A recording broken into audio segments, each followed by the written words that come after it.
तो बच्चे रेडी हैं, स्टार्ट कर सकते हैं? कोई डाउट? चलिए, तो पार्टनरशिप की सबसे पहला लेक्चर जो स्टार्ट होता है बेटा, वो डेफिनेशन ऑफ पार्टनरशिप से होता है। जल्दी से बोर्ड पे देखिएगा, मेरा डाउट सब बच्चों से। यस, तो what is partnership? Section number पहले तो देख लो जरा बेटा, सेक्शन नंबर 4 में डेफिनेशन गिवन है। What is partnership? Partnership is a relation between two or more persons who have agreed to share profits of the business carried on by all acting for all। अच्छा, एक बात बताना, persons जो partnership करते हैं उन्हें क्या बोलते हैं? फर्म किसको बोलते हैं? इंडिविजुअली पार्टनर्स बोला जाता है और कलेक्टिवली फर्म बोला जाता है। क्या बात क्लियर? और जिस नाम से वो बिजनेस करते हैं उस नाम को क्या बोला जाता है? Firms name. ये सारी बातें सेक्शन कौन से में मिली अपन को? डेफिनेशन से ही एसेंशियल निकल आए। एसेंशियल नंबर 1, पार्टनरशिप एक एसोसिएशन होगा कितने लोगों का? 2 और मोर पर्संस का। क्या बात क्लियर? मेरा डाउट सब बच्चों से, क्या आपको ये मैं सॉफ्ट कॉपी दूं फोन के लिए अभी? यहां पे ठीक है, ओके, अभी मैं दे दूंगा, शेयर कर दूंगा आपके ग्रुप में, ठीक है?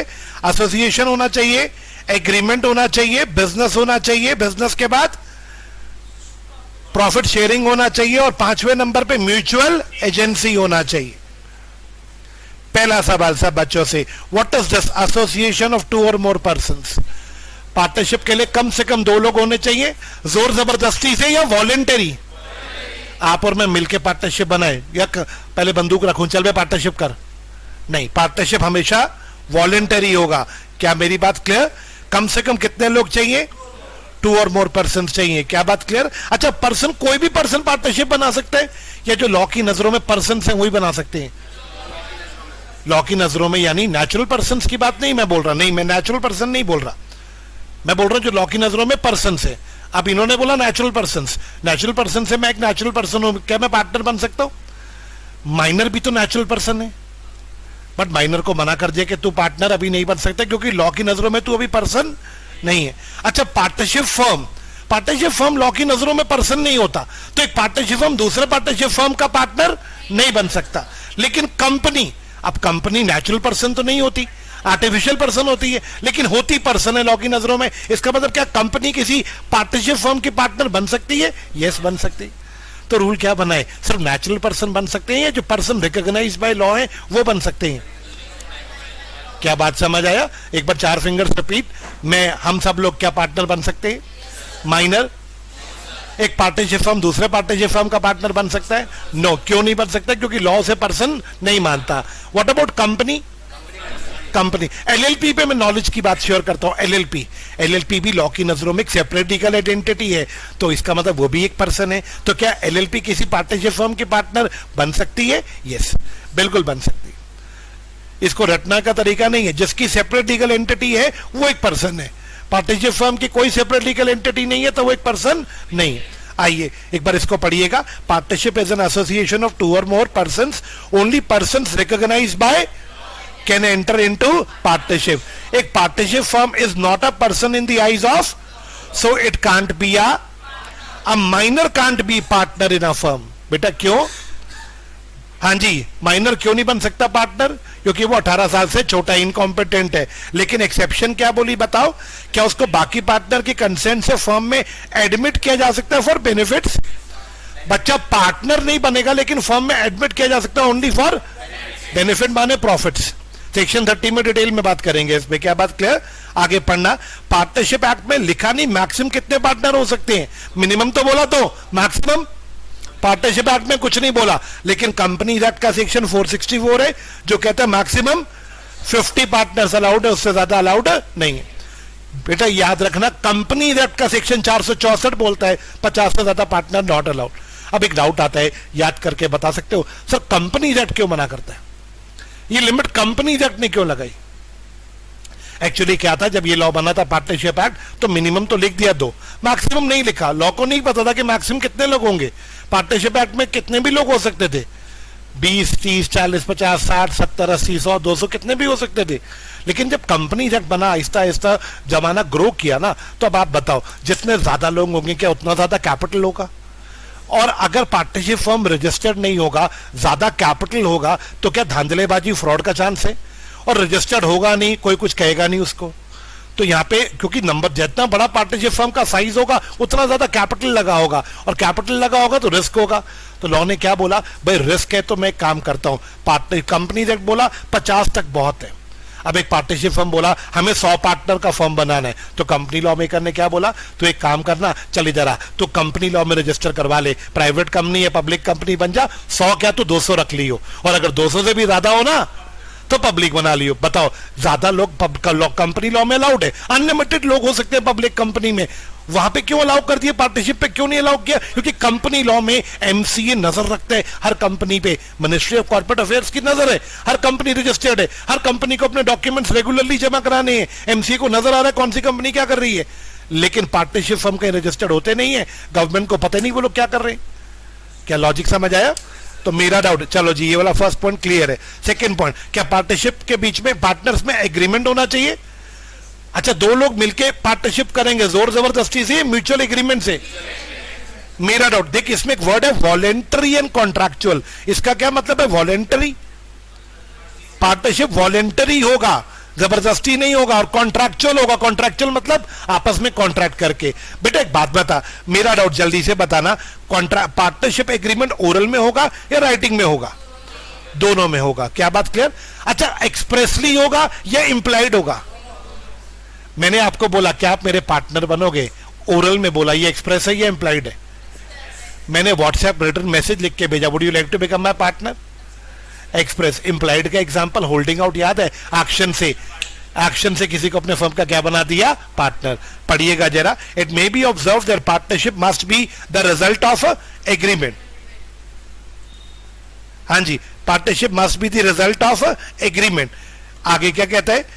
Thus the nature of partnership is voluntary and an agreement from which relation of partnership arises may be and may be। क्या मेरे बच्चों को बात क्लियर है? अच्छा जल्दी से बताना बोर्ड पे देख के, लास्ट लाइन समझ आता है? ओरल और राइटिंग दोनों हो सकते हैं। थर्ड हेडिंग, पार्टनरशिप किसके लिए होगा? भंडारा खोल सकते हैं पार्टनरशिप बना के। नॉन प्रॉफिट मेकिंग काम, चैरिटेबल काम अलाउड है पार्टनरशिप के साथ? सिर्फ क्या अलाउड है? अच्छा चलो नॉलेज के लिए बताना, पार्टनरशिप फर्म मतलब सिर्फ बिजनेस करने के लिए अलाउड है, नॉन प्रॉफिट मेकिंग काम करने के लिए अलाउड है? What about company? कंपनी बना के हम बिजनेस करें या नॉन प्रॉफिट मेकिंग करें, या दोनों अलाउड है? कंपनी में दोनों अलाउड है, लेकिन कॉमन फास्ट पार्टनरशिप में नहीं है। रटना पड़ेगा या इसका भी लॉजिक? तुम नहीं कहोगे तो रट लेते हैं, कहो तो लॉजिक है मेरे पास इसका। अगेन रजिस्टर्ड नहीं है। चैरिटेबल में आपको पता है इंडिया में सबसे ज्यादा फ्रॉड चैरिटीज के नाम पे होता है। क्या पता? अब ये रजिस्टर्ड है नहीं, पता नहीं कौन कौन कितनी चैरिटी देगा, गवर्नमेंट को पता ही नहीं चलेगा। इसीलिए गवर्नमेंट ने बोला भाई चैरिटी रही है ना, दान दक्षिणा करना है, धर्म का काम करना है, तो एक काम करो पहले तुम उसे कंपनी लॉ में रजिस्टर करो ताकि हम देख तो सके कौन तुम्हें दान दे रहे हैं। क्या बात समझ आया? This was the reason. पढ़िएगा, first there must be a business. The business में चाहे कोई भी ट्रेड करो, कोई भी ऑक्यूपेशन करो, कोई भी, क्या मैं बोल सकता हूं लीगल बिजनेस करना? आगे बिजनेस का मोटिव क्या होना चाहिए बताओ? प्रॉफिट कमाना। क्या मैं बोल सकता हूं अगर आप एनपी और नॉन प्रॉफिट मेकिंग खोलना चाहते हो वो अलाउड नहीं है? अच्छा जल्दी से बताओ एग्रीमेंट क्या होना चाहिए, हम लोग आपस में क्या शेयर करेंगे? इसका मतलब मैं आपसे क्वेश्चन पूछता हूं, मान लो 3 पार्टनर हैं, क्या तीनों को प्रॉफिट मिलना चाहिए? आवाज नहीं आई? प्रॉफिट तीनों को मिलना चाहिए, रेशियो कुछ भी हो सकता है। क्या ऐसा हो सकता है 8:1:1? चलेगा, कोई दिक्कत तो नहीं है। ये रूल है कि हर पार्टनर, अगर आप पार्टनर हो तो आपको फर्म में क्या मिलना चाहिए? प्रॉफिट तो मिलेगा मिलेगा। What about loss? लॉस जरूरी नहीं है। क्या ऐसा हो सकता है 3 पार्टनर में 2 कहते हैं हम लॉस शेयर करेंगे, तीसरा बोलता है मैं लॉस शेयर नहीं करूंगा? लॉस शेयरिंग नेसेसरी नहीं है, बट क्या नेसेसरी है? Profit sharing. जरा पढ़ना है एक बार। हाँ जी, the sharing of profit is on. What about आगे? Partner must agree to share. किस मैनर में? Any manner they choose. Any manner they choose से क्या मतलब हुआ शैली? किसी भी रेशियो में, किसी भी रेशियो में पार्टनरशिप हो सकती है। और अगर साइलेंट होगा तो क्या रेशियो होगी? इक्वल रेशियो होगी। अच्छा लास्ट लाइन पढ़ के बताइए क्या लिखता है? लॉसिंग शेयरिंग असेंशियल नहीं है। ऐसा हो सकता है कि 3 पार्टनर में लॉस सिर्फ 2 ही शेयर करें या लॉस सिर्फ 1 ही शेयर करें। क्या मेरे बच्चों को ये वाली बात क्लियर है? अच्छा, अब मेरा लास्ट सवाल का जवाब दो, ये म्यूचुअल एजेंसी का क्या मतलब था करण? बिना पढ़े म्यूचुअल एजेंसी, 3 पार्टनर हैं, इनमें म्यूचुअल एजेंसी का क्या मतलब? अगर कोई एक पार्टनर कुछ करेगा तो उसके लिए बाकी 2 पार्टनर लायबल होंगे। हर पार्टनर दूसरे पार्टनर का एजेंट होता है। अगर पार्टनर 1 कुछ करेगा, हाँ भाई P1 P2 P3, P1 कुछ करेगा तो तीनों लायबल होंगे, P1 P2 P3 तीनों लायबल होंगे। P3 कुछ करेगा तो भी सारे लायबल होंगे, मतलब एक के काम के लिए वो अकेला लायबल नहीं होगा। इसे बोलते हैं म्यूचुअल एजेंसी। कोई याद करके बताएगा एलएलपी में भी क्या म्यूचुअल एजेंसी होती है? हाँ, ना ना ना ना ना, हाँ, वहां पे म्यूचुअल एजेंसी, वहां पे एक पार्टनर के काम के लिए दूसरा पार्टनर लायबल नहीं होता, बट पार्टनरशिप में ये रूल होता है, एक पार्टनर के काम के लिए दूसरा पार्टनर लायबल। कौन कौन सा बच्चा बिना रिवाइज करे घर से आया है, बिना नजर भी नहीं मारी, ऐसे ही आगे क्लास में बैठ के? क्या आप रिलेट कर पा रहे हो कुछ जो मैं बोल रहा हूं? मेरा क्वेश्चन है, आप, मैंने आपको कहा था ना एक बार गो थ्रू तो करके आना। आपको कुछ याद भी आ रहा है जो मैं बातें बोल रहा हूं? अच्छा जी, आपका अभी तक छूटा ही हुआ है। हाँ जी, मेरा डाउट अभी पढ़िएगा। Business carried on by all or any of them acting for all, the business must be carried on by all the partners or by any one or more of the partners. इसका मतलब क्या है? Business P1 P2 P3 तीनों मिलकर business करेंगे, या ऐसा हो सकता है P1 P2 बिजनेस करे, P3 बोले मैं बिजनेस नहीं कर रहा, पैसा लगा के छोड़ रहा हूं। अलाउड है, जरूरी नहीं होता कि दुकान पे तीनों आगे बैठेंगे। क्या बात clear? It is the cardinal principle of law. What is cardinal? Very important. अगर म्यूचुअल एजेंसी नहीं है ना तो कंफर्म्ड है कि पार्टनरशिप नहीं है। अच्छा, एक मजे की बात देखो, कंपनी में म्यूचुअल एजेंसी नहीं होता, एक शेयर होल्डर के काम के लिए दूसरा शेयर होल्डर लायबल नहीं होता। एलएलपी में म्यूचुअल एजेंसी नहीं होता, एक पार्टनर के काम के लिए दूसरा पार्टनर लायबल नहीं होता। ये म्यूचुअल एजेंसी सिर्फ, तो कैसे कार्डिनल मतलब वेरी इंपॉर्टेंट फीचर बोल सकते हैं। अगर म्यूचुअल एजेंसी नहीं है तो भैया पार्टनरशिप बिल्कुल भी नहीं है। क्या मेरे बच्चों को ये वाली बात क्लियर? चलो जी, क्या मैं बोल सकता हूं हमारा फर्स्ट पेज कंप्लीट। आपको पता 2 यूनिट्स मैंने कितनी स्लाइड्स में निपटा दी? 2 यूनिट्स के लिए कितनी स्लाइड्स बनी है? सिर्फ बोर्ड दिख रहा है, 7 स्लाइड्स में मेरे 2 units of the module complete है। ये डिट्टो मैंने मॉड्यूल से उठाया कंटेंट, मैच कर रहा है। आप इस कंटेंट को अच्छे से पढ़ के जा सकते हो, कोई प्रॉब्लम नहीं। क्या बात क्लियर? मॉड्यूल में से कंटेंट आपको मिल जाएगा, ये मैंने मॉड्यूल से उठाया है। Can we now proceed? अब मॉड्यूल में 2 केसेस गिवन है, केडी कामत का और ये वाला केस निरंजन दास गुप्ता का। ये 2 केसेस जरूर लर्न करके जाने हैं। मेरा रोड पहले केडी कामत के केस में सुप्रीम कोर्ट ने बोला पार्टनरशिप के लिए 2 एसेंशियल्स तो बहुत जरूरी हैं। हमने कहा सर बताओ, बोला जी एग्रीमेंट होना चाहिए जिसमें पार्टनर क्या शेयर करेंगे? प्रॉफिट। और दूसरी बात उन्होंने बोला म्यूचुअल एजेंसी होना चाहिए। तो इस केस में 2 बातें बोली, एग्रीमेंट होना चाहिए और म्यूचुअल एजेंसी होना चाहिए। रट लो, क्या होना चाहिए और क्या होना चाहिए? केस का नाम KD Kamat and company, KD क्या बात क्लियर? अब टेस्ट, अब आया एक छोटा सा टॉपिक मॉड्यूल में, ट्रू टेस्ट ऑफ पार्टनरशिप क्या है? अब केडी कामत ने कहा तो था 2 बातें, एग्रीमेंट होना चाहिए और, अब ये ट्रू टेस्ट में देखते हैं। पहली बात ये देखो, पहली शर्त क्या होना चाहिए, दूसरी बात क्या होना चाहिए? क्या केडी कामत ने भी बोला था एग्रीमेंट में प्रॉफिट शेयर होना चाहिए? और तीसरा सवाल म्यूचुअल एजेंसी, क्या मैं बोल सकता हूं डिट्टो सेम है? अगर केडी कामत का क्वेश्चन आ जाए तो भी 3 पॉइंट लिखने हैं, और अगर ट्रू टेस्ट आ जाए 3 ही पॉइंट लिखने हैं। कौन कौन सा? एग्रीमेंट होना चाहिए, प्रॉफिट होनी चाहिए और म्यूचुअल एजेंसी। ये ट्रू टेस्ट है, मतलब ये 3 चीजें तो होनी चाहिए। मेरा डाउट, अब ये क्या बोला संती रंजन दास गुप्ता के केस में? क्या बोला सुप्रीम कोर्ट ने? बोला कुछ पॉइंट्स को देख लेते हैं, फॉलोइंग फैक्टर्स को देख के, हाँ जी, कंक्लूजन दिया गया कि पार्टनरशिप नहीं है पार्टनर्स के बीच में। ये 4 चीजें देख के सुप्रीम कोर्ट ने बोला था इस केस में पार्टनरशिप नहीं है। पहली बात, पार्टनर्स ने कोई भी चीज रिकॉर्ड नहीं करी, मतलब कुछ भी लिखा नहीं था। अच्छा जी, सेकंड सवाल, पार्टनर्स ने कोई हिसाब किताब भी नहीं रखा। और जो देखो, partners business has maintained no accounts of its own, जिससे कि पता लग सके कि हिसाब किताब क्या था, किसने क्या लगाया। कोई पार्टनर्स में हिसाब किताब ही नहीं लिखा गया। थर्ड सवाल, बैंक में कोई अकाउंट भी नहीं खुलवाया गया। मेरा डाउट, सब बच्चे बताना, ना ही गवर्नमेंट के किसी ऑफिसर को इन्फॉर्म किया गया कि हम क्या खोल रहे हैं। अच्छा, एक बात बताओ, पार्टनरशिप के लिए मैं क्वेश्चन पूछता हूं, क्या पार्टनरशिप राइटिंग में होगी या ओरल भी हो सकती है? चलो मैंने एक ओरल पार्टनरशिप खोली, एक मिनट बात बताना, क्या बैंक में अकाउंट तो खुलवाऊंगा? आवाज नहीं आई। बैंक में अकाउंट तो खुलवाऊंगा, पार्टनर कोई कैपिटल जो लाएगा अकाउंट में रखूंगा। इस केस में ना बंदों ने कोई हिसाब किताब मेंटेन किया, ना बैंक में अकाउंट खुलवाया, ना गवर्नमेंट के ऑफिसर्स को बताया कि हम क्या खोल रहे हैं। मतलब कहीं कुछ भी किसी को नहीं बताया। कोई प्रूफ है पार्टनरशिप है? ये कोई प्रूफ ही नहीं है। तो जज साहब ने क्या बोला था सुप्रीम कोर्ट ने, यार यहां से तो दिख ही नहीं रहा, तो देयर इज नो पार्टनरशिप। आएगा नहीं ये क्वेश्चन, लेकिन क्योंकि मॉड्यूल में एक केस, दो ही, इस पूरे यूनिट में दो ही केस गिवन थे, केडी कामत का और एक निरंजन दास का। बुरा वक्त कह के नहीं आता, बुरा वक्त कह के नहीं आता। देख लेना, क्या पता आ जाए। क्या बात क्लियर? एक बार जरा देखना, 4 लाइंस क्या बोलोगे आप मेरे लिए? पहला सवाल, रिकॉर्ड्स मेंटेन्ड या not maintain? Second, common no accounts. पहला, रिकॉर्ड भी मेंटेन नहीं है। सेकंड, अकाउंट्स भी मेंटेन नहीं है। थर्ड, बैंक अकाउंट भी मेंटेन नहीं है। चौथा, डेप्यूटी डायरेक्टर को नहीं इन्फॉर्म किया। 4 पॉइंट दोबारा बोलना। पहला, no records, no accounts, no bank accounts, no information to deputy director. क्या मैं बोल सकता हूं तो पार्टनरशिप नहीं है? तो अब आप बताओ, इन दो केसेस में कंफ्यूज हो रहे हैं? दोनों केसेस बिल्कुल अलग अलग बात कर रहे हैं। भाई केटी कमत के केस में 3 पॉइंट्स बोले थे। क्या बोले थे? एग्रीमेंट होना चाहिए, शेयरिंग ऑफ प्रॉफिट होना चाहिए, और बिल्कुल ठीक बात। ट्रू टेस्ट समझ आ गया?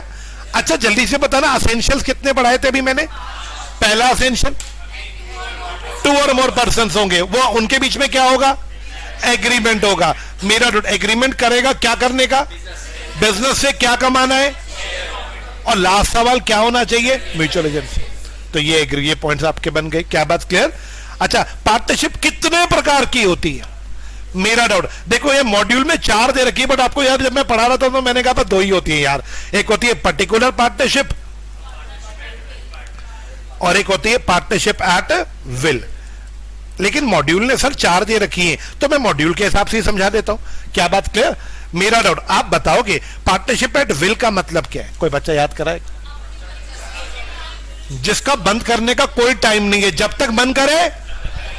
ये कब बंद होगी कुछ नहीं बता रखा होता। जिस पार्टनरशिप में नहीं बता रखा कि बंद कब करेंगे, पढ़िएगा, सेक्शन नंबर रट लीजिएगा, सेक्शन 7। क्या बात क्लियर? हाँ जी, पार्टनरशिप एज विल उसको बोलते जिसमें कोई फिक्स पीरियड ना बता रखा हो कि कितने दिन चलेगी, ड्यूरेशन बताई नहीं रखी, ना ही बता रखा है कि बंद कैसे होगा। There is no provision made as to the determination. हो ही नहीं पा रहा कि कितने दिन के लिए, कितने सालों के लिए बनी है, कुछ पता ही नहीं चल पा रहा, चलती जा रही है भगवान भरोसे। तो ये पार्टनरशिप कौन सी है? Partnership at will. अब इसके सामने सेकंड वाली पढ़ो, कौन सी है जी? नाम से ही समझ आ रहा है, 3 साल के लिए पार्टनरशिप खोली। सिर्फ ये 3 साल के लिए खोली, तो ये कौन सी पार्टनरशिप है? हाँ जी, when a provision is made by a contract for a duration of a partnership is called partnership for a। क्या ये पार्टनरशिप खत्म हो जाती है जब वो पीरियड खत्म होगा? 3 साल की बनाई, 3 साल खत्म, पार्टनरशिप खत्म। क्या मैं बोल सकता हूं? दोनों पॉइंट समझ आ गए? आई रिपीट, अगर फिक्स पीरियड है तो partnership for a fix period, कोई पीरियड बता ही नहीं लगा कब तक होगा। अच्छा एक बात बताओ, सिर्फ ये बरसात के मौसम के लिए पार्टनरशिप खोल रहे हैं, बरसातें खत्म पार्टनरशिप खत्म। क्या हमने तरीका बताया पार्टनरशिप कितने टाइम के लिए? तो ये कौन सी वाली है? फिक्स पीरियड के लिए। मेरा डाउट, अब ये दो देख लो, ये देखो, ये फर्स्ट और सेकंड जो है ना, ये टाइम के आधार पे समझाया आपने। अब थर्ड और फोर्थ बिजनेस के आधार पे समझो। अगर एक ही बिजनेस करना है तो पर्टिकुलर पार्टनरशिप, और अगर कोई हिसाब नहीं कितने बिजनेस करेंगे तो फिर वो कौन सी पार्टनरशिप है? जनरल। मेरा डाउट, पढ़िएगा जरा पर्टिकुलर पार्टनरशिप। अब पार्टनरशिप में be organize for a prosecution of a single adventure माने बिजनेस। क्या बात क्लियर? मेरा सवाल, लेकिन जर्नल पार्टनरशिप किसी एक पर्टिकुलर बिजनेस के लिए बनी है या कितने भी बिजनेस करा लो? आप मेरे पार्टनर हो सिर्फ होटल बिजनेस में, बताओ जी। आप मेरे जर्नल पार्टनर हो, जिस मर्जी बिजनेस में मैं आपको डाल सकता हूं, दिस इज जर्नल पार्टनरशिप। क्या बात समझ आया?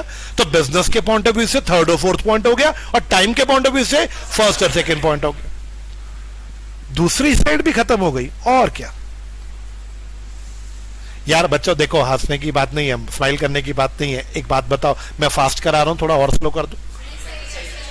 है, मैं स्पीड सही चल रही है? ये भाई कह रहा है तो मैं मान लेता हूं, वैसे मैं और किसी की नहीं मानता, भाई कह रहा है तो मैं मान लेता हूं, ठीक है। मेरा डाउट, अच्छा, partnership is a result of agreement. थोड़ा ग्रीन से दब गया ना? हाँ जी, मेरा डाउट, कोई बात नहीं। अच्छा एक बात बताओ, पार्टनरशिप के लिए मैं फिर पूछ रहा हूं, ओरल या राइटिंग? दोनों चलेगा। लेकिन अब एक बात सुनना बच्चों, लॉ मेकर ने बोला अगर आप राइटिंग में पार्टनरशिप करोगे तो उस कागज का नाम क्या होगा बताओ? Partnership deed. मेरा डाउट, पार्टनरशिप डीड मतलब राइटिंग में जब टर्म्स एंड कंडीशन लिखोगे, क्या राइटिंग करना जरूरी है या ऑप्शनल है? बट एक केस में कंपलसरी है, एक केस में। बेटा लॉ मेकर ने बोला अगर आपकी पार्टनरशिप में इमूवेबल प्रॉपर्टीज हैं, आई रिपीट माय वर्ड्स, अगर आपकी पार्टनरशिप में क्या होगी बेटा? Immovable property. अगर आप मान लो आपका बिजनेस है जिसमें मैंने ये बिल्डिंग हमारे पास है, अगर आप मैंने लिख दिया हमारे पार्टनरशिप में मैं ये बिल्डिंग लेके आ रहा हूं, सब बच्चे बताओ ये बिल्डिंग क्या है? प्रॉपर्टी के रूप में मैं ये लेके आ रहा हूं। लॉ मेकर क्या है, अगर आप मूवेबल प्रॉपर्टीज लाओगे, पार्टनर जब आता है सब बच्चे याद करा के बताओ अपने साथ कैपिटल लाता है या कुछ प्रॉपर्टीज भी लाता है? अगर वो मूवेबल प्रॉपर्टी लाएगा तो कोई दिक्कत नहीं है, बट अगर वो क्या ला रहा है, क्या उसकी वैल्यू बहुत ज्यादा होती है? तो लॉ कहता है उस केस में आपको पार्टनरशिप डीड रजिस्टर करवानी पड़ेगी। अगर आपकी पार्टनरशिप में क्या होंगी दोस्तों बताओ, तो आपको पार्टनरशिप किस में करनी पड़ेगी? उस पर क्या गवर्नमेंट को देनी पड़ेगी और उसे गवर्नमेंट के पास क्या करवाना पड़ेगा? तीन काम, पहला रजिस्टर्ड होनी चाहिए, दूसरा गवर्नमेंट को क्या पे करो?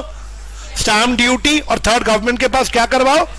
रजिस्टर। पार्टनरशिप डीड में क्या होगा? लड्डू से पॉइंट, पार्टनरशिप डीड में फर्म का नाम लिखा होगा, पार्टनर्स का नाम लिखा होगा, पार्टनरशिप फर्म का क्या बिजनेस है लिखा होगा, बिजनेस कब से स्टार्ट करने ये मेंशन होगा, ड्यूरेशन मतलब 1 साल 2 साल या पार्टनरशिप एट विल क्या है जी बताओ। नेक्स्ट सवाल, कौन सा पार्टनर कितना कैपिटल लाएगा, किसका क्या प्रॉफिट होगा, कल को किसी नए पार्टनर को एडमिट करना हो या किसी पार्टनर को रिटायर होना हो तो क्या तरीका होगा? मेरा सवाल, लास्ट सवाल और लास्ट पॉइंट पढ़ना, पार्टनरशिप फर्म मे ऐड और any provision according to the, क्या समय समय पे और पॉइंट्स ऐड किए जा सकते हैं, रिमूव किए जा सकते हैं? बिल्कुल। मेरा डाउट यहां पे आके बताओ क्या पार्टनरशिप डीड समझ आया? अच्छा जी, अब लास्ट सवाल मेरा डाउट इस पेज का, पार्टनर्स कितने प्रकार के होते हैं? टाइप्स ऑफ पार्टनर, पहला पार्टनर एक्टिव पार्टनर, दूसरा पार्टनर, तीसरा पार्टनर, चौथा, पांचवा आउटगोइंग पार्टनर कौन हुआ भाई? मेरा डाउट, चलो जी एक बार आ जाओ, एक्टिव पार्टनर कौन है कोई बताएगा? जो बिजनेस में पार्टिसिपेट कर रहा है, काम धन दुकान पे रोज आके बैठ रहा है, बिजनेस में क्या ले रहा है बेटा बताओ? पढ़िएगा, he act as a agent of other partners in the routine course of business। बेटा ये रोज आता है दुकान पे जाता है, क्या हर कोई इसको जानता होगा? कल को ये रिटायर होगा तो कैसे नोटिस देके इन्फॉर्म करना पड़ेगा कि मैं फर्म छोड़ के जा रहा हूं, क्योंकि इसको सब जानते होंगे। अगर इसको जाना है ना छोड़ के, इन द इवेंट ऑफ इसे क्या देना पड़ेगा? तभी इसकी लायबिलिटी अब्सॉल्व होगी, अब्सॉल्व मतलब एंड होगी। इसकी लायबिलिटी तभी खत्म होगी जब ये चला जाएगा या जाने से पहले नोटिस देके जाएगा। ये बात हम डिटेल में आगे 30 के सेक्शन में पढ़ेंगे। क्या बात क्लियर? अच्छा, ये रोज पार्टिसिपेट करता है, इसका जस्ट उल्टा पार्टनर कौन है? बिल्कुल उल्टा है। एक्टिव पार्टनर रोज दुकान पे आता, स्लीपिंग कभी भी नहीं आता। स्लीपिंग सिर्फ पैसा लगा के छोड़ देता है। सिर्फ इसकी खास, इसमें और एक्टिव में बस एक फर्क है, एक्टिव रोज दुकान पे आता है, ये दुकान, बाकी सब कुछ सेम है। मेरा रोड, क्या उसको प्रॉफिट मिलता है एक्टिव को? इसको भी प्रॉफिट मिलेगा। क्या उसकी लायबिलिटी होती है एक्टिव की? इसकी भी लायबिलिटी होगी। क्या बात क्लियर? तो डिफरेंस सिर्फ क्या है? एक पहला डिफरेंस, वो रोज आता है, ये नहीं आता। सेकंड डिफरेंस, क्योंकि उसको सब जानते हैं तो उसको कल को छोड़ के जाना है तो नोटिस देना पड़ेगा। इसको कोई नहीं जानता क्योंकि ये तो रोज आता ही नहीं दुकान पे, कल को ये छोड़ के जाएगा। मेरा डाउट पढ़िएगा जरा, स्लीपिंग पार्टनर ये भी एग्रीमेंट से पार्टनर बनता है, लेकिन ये कंडक्ट में पार्टिसिपेट नहीं करता। कामकाज में पार्टिसिपेट क्या मैं बोल सकता हूं? इसको प्रॉफिट एंड लॉसेस भी मिलेंगे और ये भी थर्ड पार्टी। कई लोग कहते हैं सर स्लीपिंग पार्टनर है ना, थर्ड पार्टी को लायबल नहीं होगा। और क्यों भाई, है तो पार्टनर है, लायबल क्यों नहीं होगा? मेरा डाउट आगे क्या बोला, कल को छोड़ के जाना है तो क्या देना पड़ेगा दोस्तों, बताना जरा। एक पब्लिक नोटिस देना पड़ेगा। क्या बात क्लियर? मेरा अच्छा सॉरी मैं गलत बोल गया, he is not required to give public notice. Active को पब्लिक नोटिस देना, स्लीपिंग को कोई पब्लिक नोटिस हो। क्या बात क्लियर? अच्छा, ये दोनों क्लियर है तो नॉमिनल पे आओ। नॉमिनल पार्टनर, नॉमिनल सिर्फ अपना नाम देता है फर्म को, बस पैसा नहीं लगाता, प्रॉफिट लॉस नहीं शेयर करता, सिर्फ अपना क्या देता है? अपनी गुडविल देता है। मेरा डाउट, अब आप बताओ, हमारे फर्म में रतन टाटा जी आ जाए, हमारे फर्म क्या चल पड़ेगा? उन्होंने कहा मैं सिर्फ अपना नाम यूज करने को दे दूंगा आपको, हम दुनिया को क्या बोलेंगे, रतन टाटा जी हमारे फर्म के क्या है। रतन टाटा कभी दुकान पे नहीं आए, तो उन्हें स्लीपिंग बोलूं? स्लीपिंग पार्टनर दुकान पे नहीं आता बट पैसा लगाता है। नॉमिनल पार्टनर कुछ भी नहीं लगाता, सिर्फ अपना नाम देता है। क्या फ्री में नाम देता है या बदले में कुछ लेता होगा? जरा पढ़ना स्लीपिंग पार्टनर, नॉमिनल पढ़ना। नॉमिनल कौन है? A person who lends his name to the without having any, उनका कोई इंटरेस्ट नहीं है। क्या मैं बोल सकता हूं इन्हें कोई प्रॉफिट लॉसेस हो? क्या इन्हें पैसा लगाना है या पैसा नहीं लगाना? क्या ये बिजनेस में पार्टिसिपेट करेंगे या नहीं करेंगे? लेकिन ये थर्ड पार्टीज को लायबल होंगे। कोई बताएगा सिर्फ एक बात, ये बंदा किसको लायबल होगा? क्यों? क्या इनके नाम के चक्कर में बहुत सारे बैंक वाले हमें लोन दे देंगे? तो क्या मैं बोल सकता हूं इन्होंने, इनके नाम के चक्कर में हम लोगों से उधार ले लेंगे, तो क्या वो क्रेडिटर्स इन पे भी केस कर सकते हैं? ये लायबल है only for common fast third parties, और कोई नहीं। मेरा डाउट, अच्छा जल्दी से बताओ, पार्टनर इन प्रॉफिट ओनली क्या है? सिर्फ प्रॉफिट मिलेगा, लॉस वो शेयर नहीं करेगा। हाँ जी, a person who is entitled to share without being liable for the is known as, क्या मैं बोल सकता हूं? अच्छा एक बात बताओ, ये लॉसेस बियर नहीं करेगा। लॉसेस और प्रॉफिट सबको पता है अकाउंट्स की भाषा में, बट लॉसेस और लायबिलिटीज में फर्क होता है या एक ही चीज होती है? I repeat my question, losses and liabilities. Loss तो बेटा अकाउंट पीएनएल बनाते हैं, इधर आ गया बैलेंसिंग फिगर तो प्रॉफिट है, उधर चला गया तो, लेकिन जिनसे माल उधार लिया वो लॉस है या लायबिलिटी? मेरा partner in profit only, profit share करेगा, लॉस बियर नहीं करेगा। बट क्या क्रेडिटर्स को लायबल तो ये भी होगा? पढ़िएगा जरा, and he is also liable to the, क्या बात क्लियर? नेक्स्ट सवाल, इनकमिंग पार्टनर, जो न्यू पार्टनर आ रहे हैं उसे क्या बोलेंगे? अच्छा तुम मुझे एक बात बताओ, क्या इनकमिंग पार्टनर वही पार्टनर होगा? कोई भी पार्टनर मुंह उठा के ऐसे ही आ जाएगा या उससे पहले बाकी सारे पार्टनर्स का कंसेंट चाहिए? पढ़िए, a person is admitted as a partner, हाँ जी, in a already firm with the consent of is called incoming partner. Outgoing कौन सा है बच्चों? जो फर्म छोड़ के जा रहे हैं, अपने आप छोड़ के जाएगा या बाकी पार्टनर को इन्फॉर्म करके जाएगा?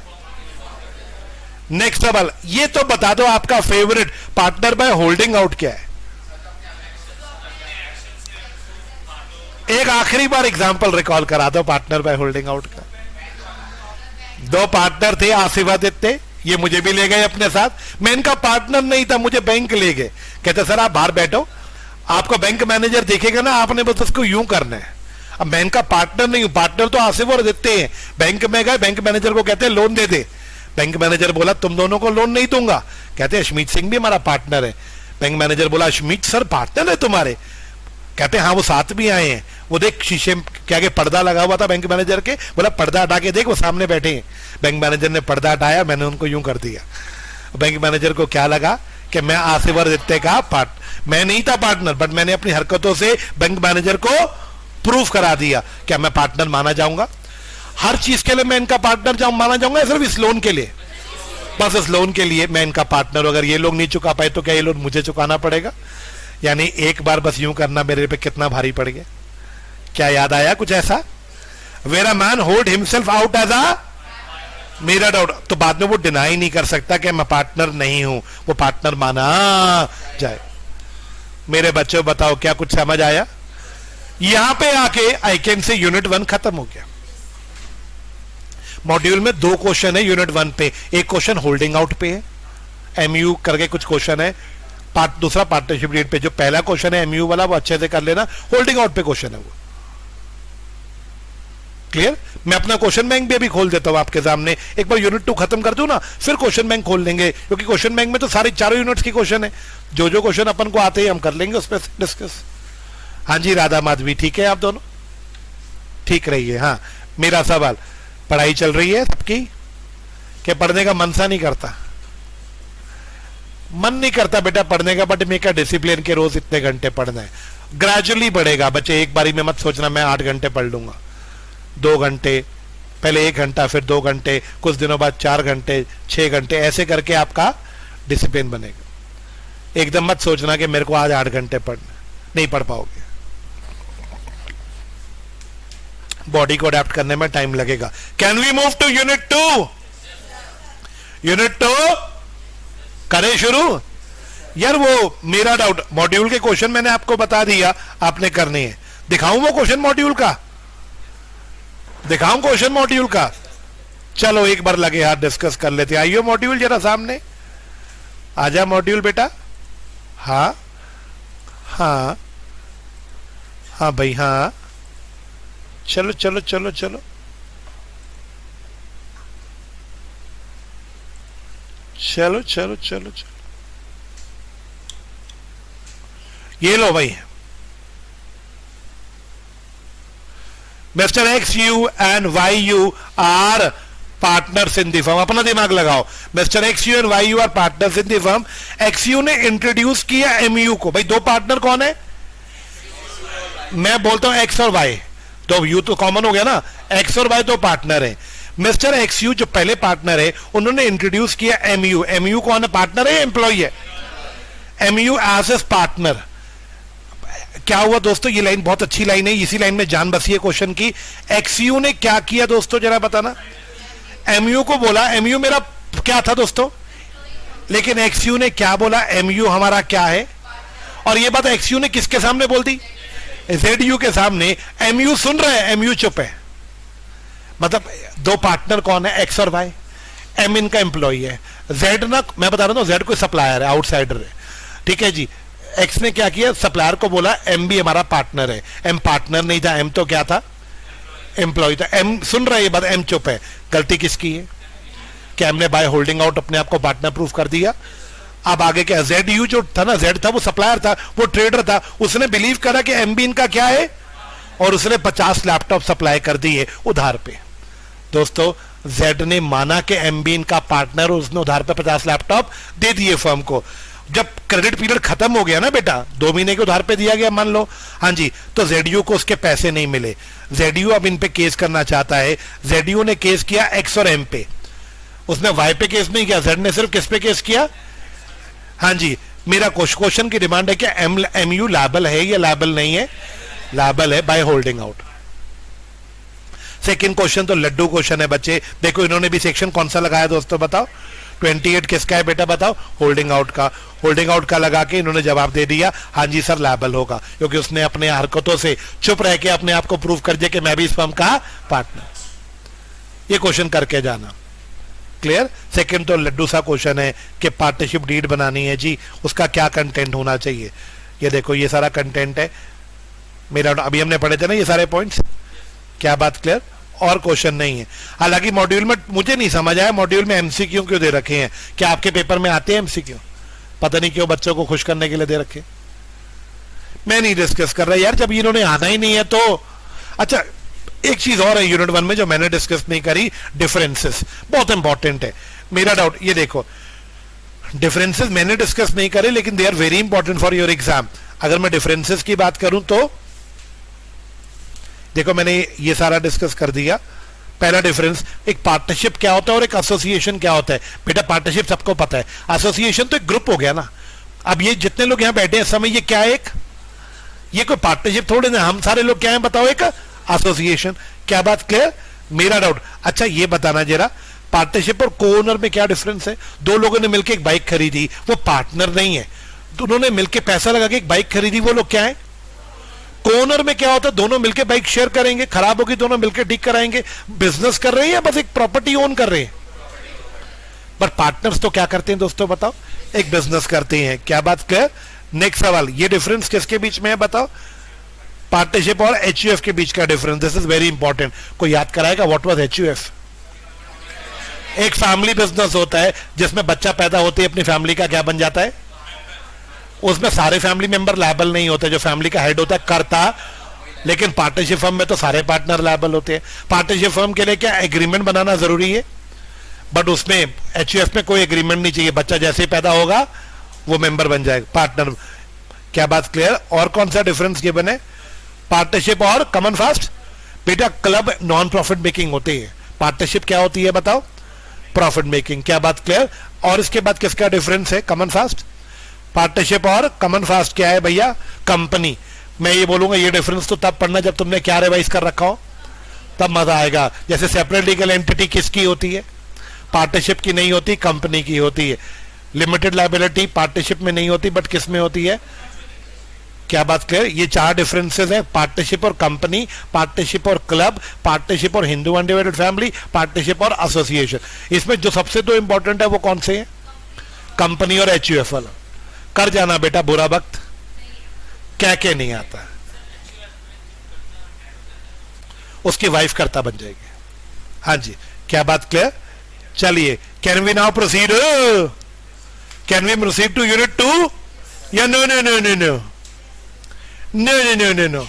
अनुष्का पांडे कह रहे जिस स्पीड से आप पढ़ा रहे हो ना, आधे घंटे में एक यूनिट रिवाइज हो गया और आधे घंटे में आपने दूसरा भी कर देना है।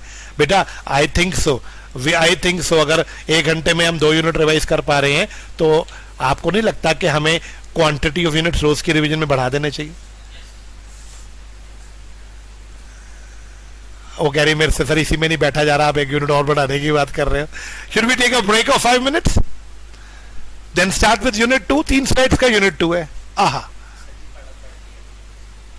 बस 3 स्लाइड्स।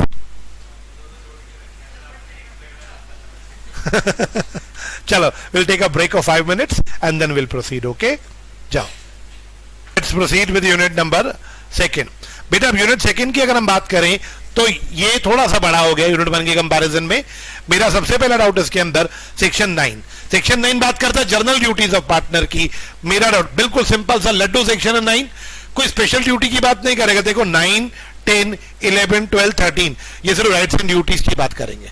5 सेक्शन है 9, 10, 11, 12, 13, ये सारे बात किसकी करेंगे? राइट्स एंड ड्यूटीज की। ठीक है, 9 जो है वो जर्नल बात करता है। जर्नल बात क्या बोलता है जरा देखो, पार्टनर्स की ड्यूटी है फर्म को ग्रेटेस्ट कॉमन एडवांटेज तक लेके जाना। मतलब फर्म के लिए एडवांटेज सोचना या बेस्ट एडवांटेज सोचना। हिंदी में बोलो तो फायदा सोचना फर्म का। सेकंड, क्या बिल्कुल ईमानदारी से बिजनेस करना। थर्ड सवाल, क्या हिसाब किताब ट्रू बना के बाकी पार्टनर्स को रेंडर मतलब शो करना। थर्ड सवाल, और पूरी जानकारी देना फर्म में क्या चल रहा है पार्टनर्स को और किसी पार्टनर के मरने पर उसके लीगल हार को। 4 ड्यूटीज होगी जर्नल। पहली, कॉमन फास्ट, पहली ड्यूटी ग्रेटेस्ट कॉमन एडवांटेज के लिए फर्म को चलाना। दूसरी, ईमानदारी से ट्रू एंड फेथफुल तरीके से काम करना। थर्ड ड्यूटी, हिसाब किताब ईमानदारी से बना के शो करना बाकी पार्टनर्स को। और चौथा, पूरी जानकारी देना बाकी पार्टनर्स को भी और छुपाना मत। क्या मेरे बच्चों याद आया? 9, 10 duty to indemnify. What is indemnify?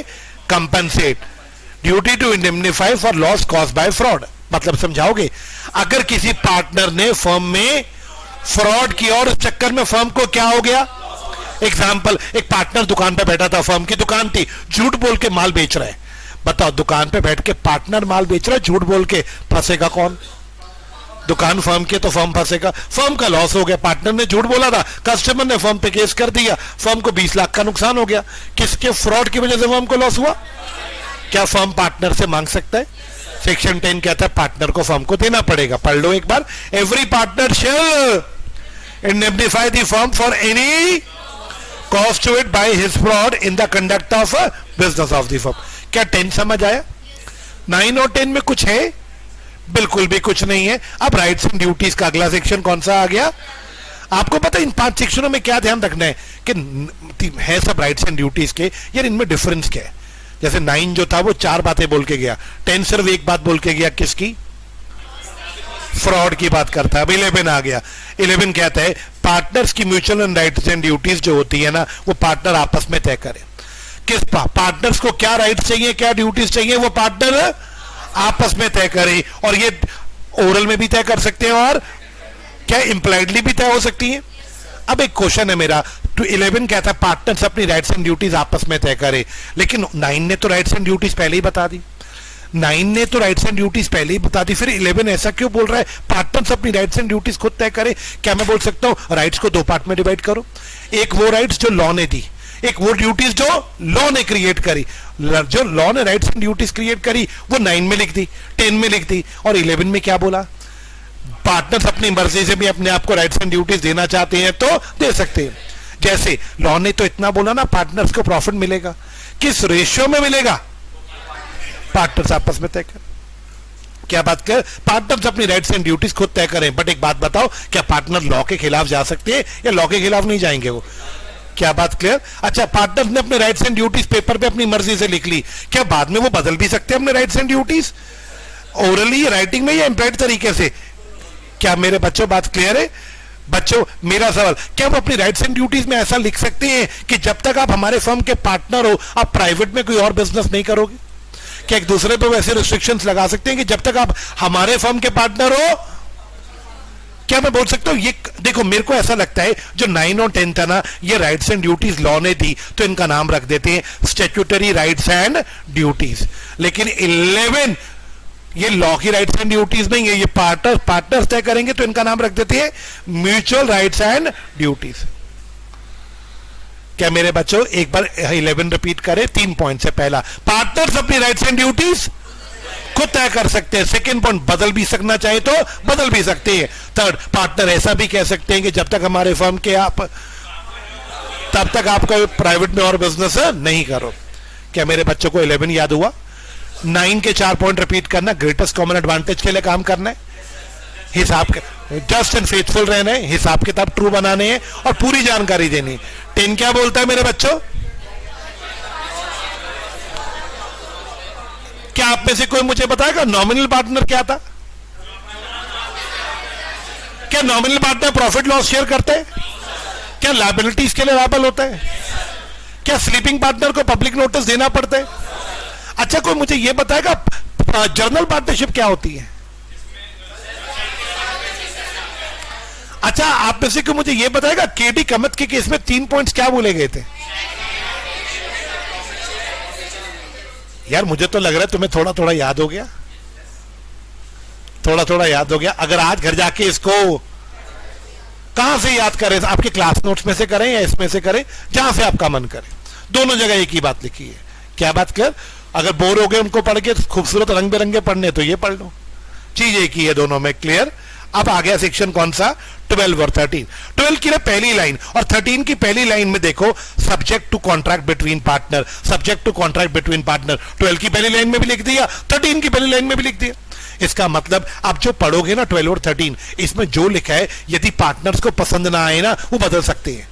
Partners को अलाउ की, जब ये लाइन लिखी हो subject to contract between partner, मतलब पार्टनर्स अगर तुम्हें ये 5 पॉइंट पसंद ना आए ना, बदल देना। ऐसे यहां पे भी पार्टनर अगर तुम्हें ये वाले पॉइंट्स पसंद ना आए तुम बदल देना। लो जी, पहला पॉइंट, पार्टनर्स को क्या राइट है कि वो पार्टनरशिप के बिजनेस में पार्टिसिपेट करेंगे? हर पार्टनर का राइट है कि वो फर्म के बिजनेस में, लेकिन क्या पार्टनर्स इसको बदल सकते हैं स्लीपिंग पार्टनर के लिए? क्या मेरे बच्चों बात समझ आया? सेकंड सवाल, हर पार्टनर बेटा बाउंड होगा डिलीजेंटली अपनी ड्यूटीज पूरे करने के लिए। हर पार्टनर की जो ड्यूटीज है ना, उन्हें वो डिलीजेंटली, अकल से, समझ से अपनी ड्यूटीज को पूरा करे।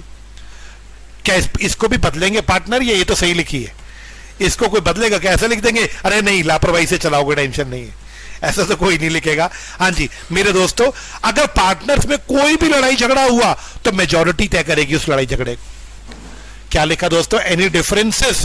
डिफरेंसेस का मतलब क्या होता है दोस्तों, बताओ?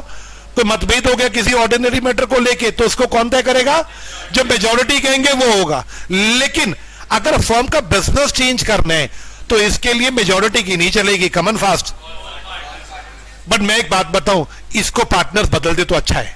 बताओ, क्या पार्टनर ये बोल सकते हैं कोई लड़ाई झगड़ा होगा, हम मिलकर एक आर्बिट्रेटर अपॉइंट कर देंगे, वो हमारी लड़ाई सॉल्व करेगा, हम मेजॉरिटी की नहीं करेंगे?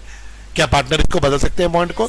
बिल्कुल। नेक्स्ट सवाल, हर पार्टनर का राइट है वो बुक्स ऑफ अकाउंट्स देख सकता है और घर पे कॉपीज लेके भी जा सकता है। इंस्पेक्ट करना मतलब वहां के देख सकते हैं, कॉपी लेके जाना मतलब? क्या पार्टनर कॉपी वाला पॉइंट मना कर सकते हैं कि भाई यहां आके देख लो, घर पे लेके नहीं जाने देंगे? पार्टनर्स बदल सकते हैं इन सारे पॉइंट्स को। क्या बात क्लियर? लास्ट सवाल, अगर कोई पार्टनर मर गया तो उसके हायर्स, उसके जो भी लीगल हथराइज, जो भी उसके लीगल रिप्रेजेंटेटिव्स होंगे, उन्हें भी अधिकार होगा बुक्स देखना और अपने घर पे कॉपी लेके जाना।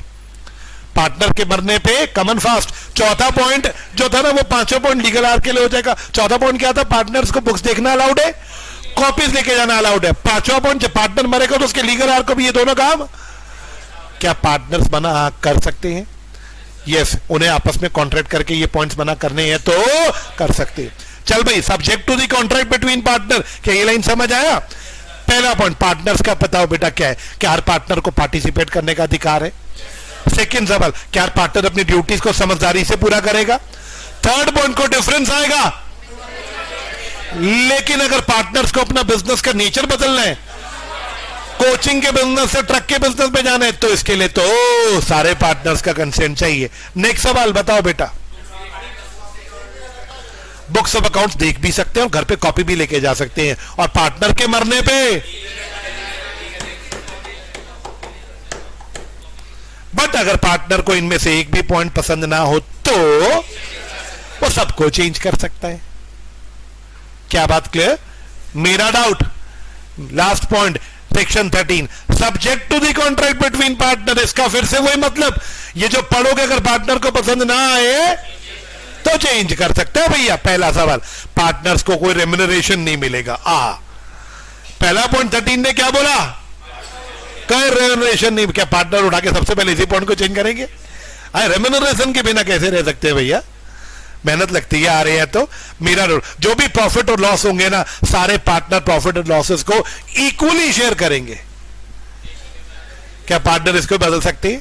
क्या वो ऐसा बोल सकते हैं प्रॉफिट तो सारे शेयर करेंगे, लॉस कुछ लोग शेयर करेंगे? और प्रॉफिट की शेयरिंग की रेशियो भी इक्वल नहीं होगी, 3:2:1, 4:1:1, कुछ भी हो सकती। क्या बात क्लियर? नेक्स्ट सवाल मेरे दोस्तों, अगर पार्टनर कैपिटल लाया है तो उसको उस पर क्या मिलेगा दोस्तों बताओ? इंटरेस्ट मिलेगा। लेकिन वो इंटरेस्ट ऑन कैपिटल प्रॉफिट्स होंगे तो देंगे, प्रॉफिट नहीं होंगे तो नहीं। क्या पार्टनर इसको बदल सकते हैं? वो ऐसा लिख सकते हैं भाड़ में गया प्रॉफिट होना हो, हमें हर साल इंटरेस्ट ऑन कैपिटल चाहिए। बदल सकते हैं पार्टनर। क्या मेरे बच्चे थर्ड पॉइंट समझ आया? थर्ड पॉइंट रिपीट, पार्टनर को उनके कैपिटल पे क्या मिलेगा? लेकिन मिलेगा तभी। फोर्थ पॉइंट मेरा दोस्तों जरा बताना, पार्टनर्स अगर फर्म को कोई लोन देना चाहते हैं तो लोन दे सकते हैं। लोन पे उन्हें इंटरेस्ट 6% पर एनम मिलेगा। यदि पार्टनर, चौथा पॉइंट क्या कह रहा है, पार्टनर लोन देना चाहे, लोन पे क्या ब्याज का रेट होगा? क्या इसको तो पार्टनर बदलेंगे? साला बैंक में एफडी कराते हैं तो 7.5% मिलता है, फर्म को दे रहे हैं तो कुछ तो उससे, हम फर्म को लोन दे रहे हैं तो 8-9% तो मिले, कम से कम 6% क्या होता है? हाँ, क्या बात क्लियर? नेक्स्ट सवाल, अगर पार्टनर ने अपनी जेब से कोई खर्चा किया तो क्या फर्म उसे उस खर्चे की कंपनसेशन देगा?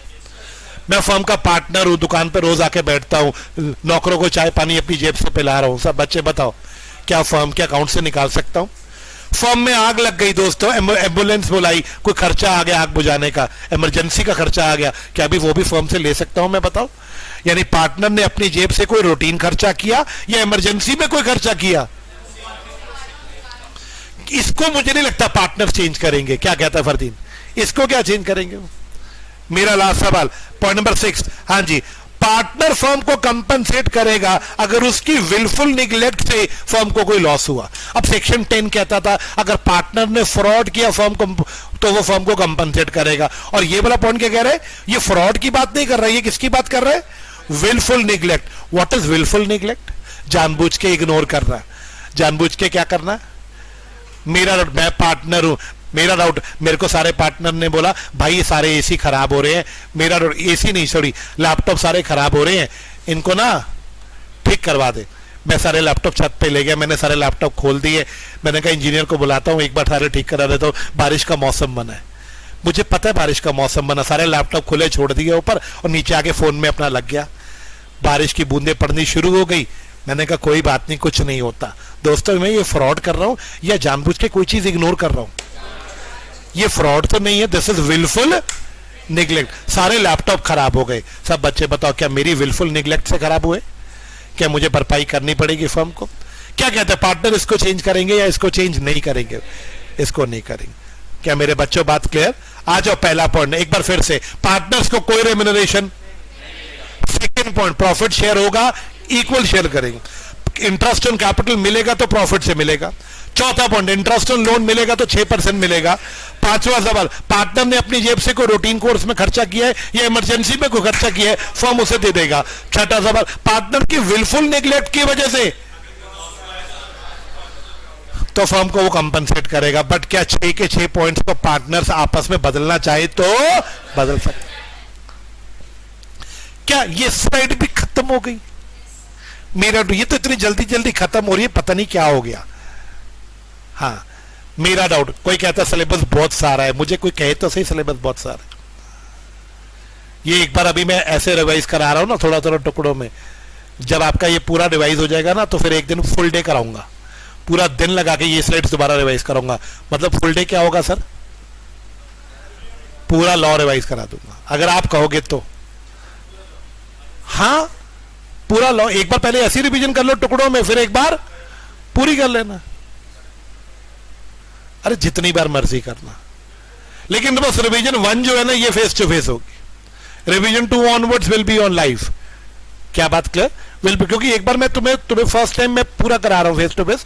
रिवीजन 2 करो, 3 करो, जितनी बार कहोगे मैं उतनी बार करा दूंगा। मेरा डाउट, मुझे पता है शैली, मुझे पता है जब टीचर एक बार एक चीज को बोल देता है ना तो वो चीज ना लड्डू लगनी शुरू हो जाती है कि अब वो हो जाएगी, और जब वो टीचर ने उस चीज को टच भी ना कराओ ना तो वो लगती है पता नहीं कितनी डिफिकल्ट है।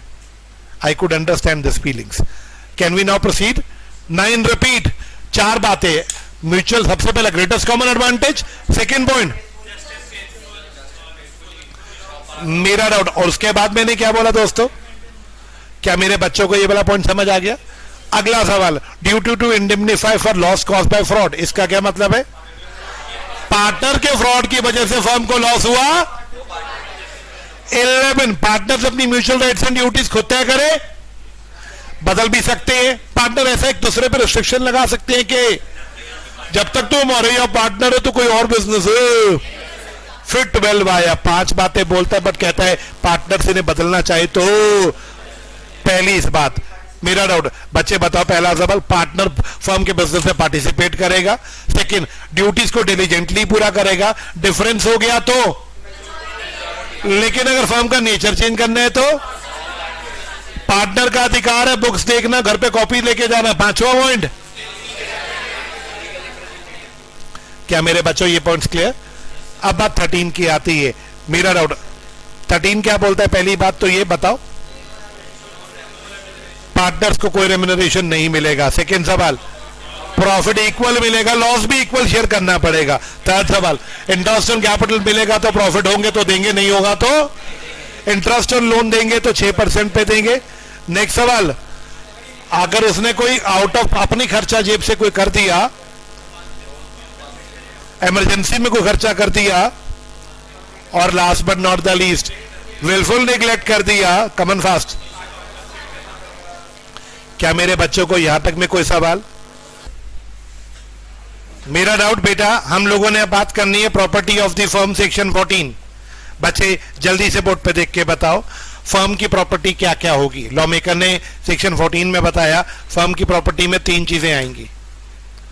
रिपीट, सेक्शन 14 बताता है फर्म की प्रॉपर्टी में 3 चीजें आएंगी। पहली, जो पार्टनर्स अपने साथ स्टार्टिंग में लेकर आए, हर पार्टनर जब आएगा तो या तो कैपिटल लाएगा या तो कुछ प्रॉपर्टीज लाएगा। सेकेंड, क्या फर्म खुलने के बाद फर्म कुछ प्रॉपर्टीज परचेज भी करेगा, यानी पार्टनर जब आया तो बिल्डिंग लाया, उसके बाद जब फर्म का बिजनेस स्टार्ट हुआ फर्म ने एसी खरीदे, प्रोजेक्टर खरीदे। 2, तीसरा, क्या फर्म की गुडविल भी फर्म की प्रॉपर्टी है? तो आइए जरा एक बार सेक्शन 14 को पढ़ के देखते हैं। सेक्शन 14 क्या कहता है?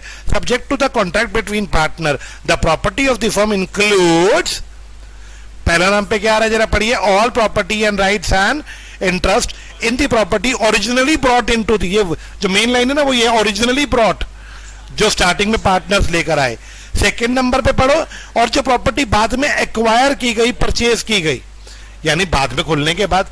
और थर्ड कौन सी आई दोस्तों बताना? And the goodwill of the firm. तो कुल मिला के कितनी प्रॉपर्टीज होगी फर्म की बताओ? 3। लेकिन पहली लाइन में बोला पार्टनर इसको बदलना चाहे तो बदल सकते हैं। क्या पार्टनर ऐसा बोल सकते हैं कि जो प्रॉपर्टी हम लेकर आए वो फर्म की नहीं, वो हमारे एसेट्स ही रहेंगे? क्या वो ऐसा बोल सकते हैं? बिल्कुल बोल सकते हैं। मेरा डाउट, तो चलिए अब 14 तो पप्पू था, 15 उसका भी छोटा पप्पू क्या बोलता है आप बताइए? फर्म की प्रॉपर्टी का कोई भी यूज हो सकता है या फर्म की प्रॉपर्टी सिर्फ फर्म के बिजनेस के लिए यूज होगी? हाँ जी, the property of the firm shall be held and used for the business of the firm. But अगर पार्टनर को ये सेक्शन पसंद ना आए तो लॉ मेकर ने बोला इसे भी चेंज कर सकते हैं। क्या पार्टनर ऐसा बोल सकता है फर्म की गाड़ी है तो पार्टनर घर लेके जाएंगे, फर्म के फार्म हाउस पे पार्टनर के मौसी मौसा रहेंगे? पार्टनर इसको बदलना चाहे तो बदल सकते हैं। क्या बच्चों 14 15 कनेक्शन है दोनों में? 14 15 में 14 प्रॉपर्टीज की बात करता है, 15 उसकी यूज की बात करता है। क्या बच्चों को ये दोनों सेक्शन समझ आ गए? अगला सवाल, क्या पार्टनर पर्सनल प्रॉफिट कमा सकता है दोस्तों? बताओ। नहीं, नहीं। लॉ मेकर ने क्या बोला? अगर कोई पार्टनर पर्सनल प्रॉफिट कमाता है फर्म में रह के, फर्म का बिजनेस यूज करके, फर्म की प्रॉपर्टी यूज करके, अगर वो कोई पर्सनल प्रॉफिट कमाता है तो वो गलत है। वो पार्टनर अपनी जेब में नहीं रखेगा, वो पार्टनर किसको वापस करेगा दोस्तों? बताओ। फर्म को। मतलब समझाइएगा जरा। हम 3 पार्टनर हैं। एक दिन हमारा पार्टनर 3 दुकान पे बैठा था। उसने माल 100 रुपए का जो माल था, हमने सेलिंग प्राइस रखा हुआ था 100 रुपए। एक कस्टमर आया, वो बोला मुझे चाहिए। पार्टनर ने कहा 110 का। माल कितने का है? 100 का। कितने में बेच रहा है? वो जो 10 रुपए आए कमन फास्ट अपनी जेब में डाल रहे हैं। ये गलत कर रहे हैं ना? बताओ। जो भी आया क्या अपनी जेब में डालेगा, फर्म को दे दे? तो मेरा डाउट, पार्टनर अगर फर्म के बिजनेस में बैठ के कोई क्या कर रहा है? लेकिन एक सवाल है, पर्सनल प्रॉफिट को मैं 2 पार्ट में डिवाइड करता हूं। अगर कोई पार्टनर फर्म की वजह से पर्सनल प्रॉफिट कमा रहा है, वो वापस करेगा। अगर कोई पार्टनर अपने टैलेंट से कोई पर्सनल प्रॉफिट कमा रहा है, मतलब समझिए, एक पार्टनर है, पार्टनर 3, वो बाय प्रोफेशन चार्टर्ड अकाउंटेंट भी है। दुकान पे बैठा था, एक क्लाइंट आया, क्लाइंट से माल बेच रहा है। क्लाइंट ने कहा मुझे जीएसटी नहीं पता। कहता मैं आपको जीएसटी की गाइडेंस दे देता हूं, मुझे इसके लिए 5000 दे देना। अब आप बताओ, ये पर्सनल प्रॉफिट है या ये तो उसकी स्किल्स के पैसे हैं? इसका क्या वो बिजनेस की वजह से कमा रहा है? ये तो वो खा सकता है ना बेटा, बताओ। लेकिन अगर वो बिजनेस में कोई पर्सनल प्रॉफिट कमा रहा है तो वो अपनी जेब में नहीं रखेगा, किसको देगा? सेकंड, बच्चों बताओ, अगर कोई पार्टनर कॉम्पिटिंग बिजनेस करेगा, अलाउड या नॉट अलाउड? बट अगर वो करेगा तो उस कॉम्पिटिंग बिजनेस से वो जो कुछ भी कमाएगा, हाँ जी, क्या वो फर्म को वापस करेगा? मेरा डाउट। बट अगर आपको ये 2 पॉइंट्स अच्छे ना लगे, क्या पार्टनर्स इनको बदल सकते हैं? यस। यानी तीनों सेक्शन 14, 15, 16 तीनों को पार्टनर्स बदलना चाहे तो बदल सकते हैं। मेरा डाउट, क्या कनेक्शन यहां से बढ़ गया 12 से? 12 में भी तो ये अलाउड था ना, पार्टनर बदलना चाहे तो बदल सकते हैं। 13 में भी अलाउड था। तो 12, 13, 14, 15, 16 इन्हें पार्टनर्स बदलना चाहे तो बदल सकते हैं। अच्छा, 17, हाँ 17 में भी अलाउड है, पार्टनर बदलना चाहे तो बदल सकते हैं। तो शुरुआत कहां से हो रही है? 13 से, और कहां तक जा रही है? 17 तक। 12 से शुरुआत हो रही है। हाँ, 11 में अलाउड था? नहीं बच्चे, वहां तो कुछ ऐसा लिखा नहीं था। वहां तो पार्टनर खुद ही तय करते हैं ना। 11 में तो लॉ कुछ कहता ही नहीं है, पार्टनर खुद ही तय करते हैं। लॉ बदलने की परमिशन कहां से दे रहा है आपको? बताओ। 12, 13, 14, 15, 16, 17 एक कॉमन सेंस का सवाल आपसे कर रहा है। मेरा डाउट, आप एक बात बताओ, पार्टनर्स ने राइट्स एंड ड्यूटीज तय करी है। पार्टनर्स ने अपनी क्या तय करी है? ओके। अब एक बात बताओ, पार्टनर ने बोला हमारा बिजनेस, हम बिजनेस करेंगे कोचिंग क्लासेस का, राइट्स एंड ड्यूटीज तय होगी। कल को वो अपना बिजनेस का नेचर चेंज करना चाहते हैं, वो टायर का बिजनेस भी ऐड ऑन करना चाहते हैं, तो क्या नए बिजनेस के लिए राइट्स एंड ड्यूटीज नहीं तय होंगी, या जो पुराने राइट्स एंड ड्यूटीज थी वही कंटिन्यू हो जाएंगे? लॉ कहता है एज अ जनरल रूल, अगर फर्म के अंदर कुछ क्या होता है दोस्तों बताओ, चेंजेस होते हैं। कॉन्स्टिट्यूशन चेंज कब होगा? जब कोई न्यू पार्टनर आएगा या जब कोई ओल्ड पार्टनर, तो राइट्स एंड ड्यूटीज बदल जाएंगी या वही जो पुरानी थी वही रहेंगी? वही रहेंगी। यानी फर्म में किसी आने से या किसी के पार्टनर्स की राइट्स एंड ड्यूटीज पे कोई फर्क नहीं पड़ेगा। यदि फर्म बनाया गया था फिक्स टर्म के लिए, फिक्स टर्म का मतलब बताओ 3 साल के लिए, बट फर्म का मन कर रहा है 3 साल के बाद बिजनेस को और एक्सटेंड करने, कर सकते। तो जो राइट्स एंड ड्यूटीज 3 साल के लिए तय हुई थी, क्या उसके बाद आगे के लिए राइट्स एंड ड्यूटीज चेंज हो जाएंगी या वही रहेंगी? वही रहेंगी। सिमिलरली दोस्तों बताना जरा, हाँ जी, मेरा थर्ड, ये तो सेकंड पॉइंट ही है ना, मेरा firm is constituted for a fix period, और ये बिजनेस को कंटिन्यू करता है, तो राइट्स एंड ड्यूटीज तो सेम ही रहेंगी जो पहले से थी। थर्ड सवाल, अगर पार्टनर्स ने एक बिजनेस के लिए अपना फर्म खोला है, होटल का बिजनेस करेंगे, जो मैंने पहले बोला, होटल के बाद अब वो कह रहे हैं साथ में हम अपना टायर का बिजनेस भी शुरू करेंगे, तो जो राइट्स एंड ड्यूटीज किसके लिए होंगी? क्या वही राइट्स एंड ड्यूटीज टायर के लिए भी रहेंगी? तीन बातें। पहला बात देखो, तीनों में एक ही आंसर है। अगर फर्म में कुछ रिकॉन्स्टिट्यूशन हो रहा है, रिकॉन्स्टिट्यूशन कब होता है? कोई आता है या कोई जाता है। सेकेंड है, या जब पार्टनरशिप फर्म जिस टाइम के लिए बना तो उसको एक्सटेंड कर रहा है, ये जिस बिजनेस के लिए बना तो उस बिजनेस को चेंज कर रहा है। इन सब केसेस में राइट्स एंड ड्यूटीज पुराने वाली रहेंगी या नहीं बनेंगी?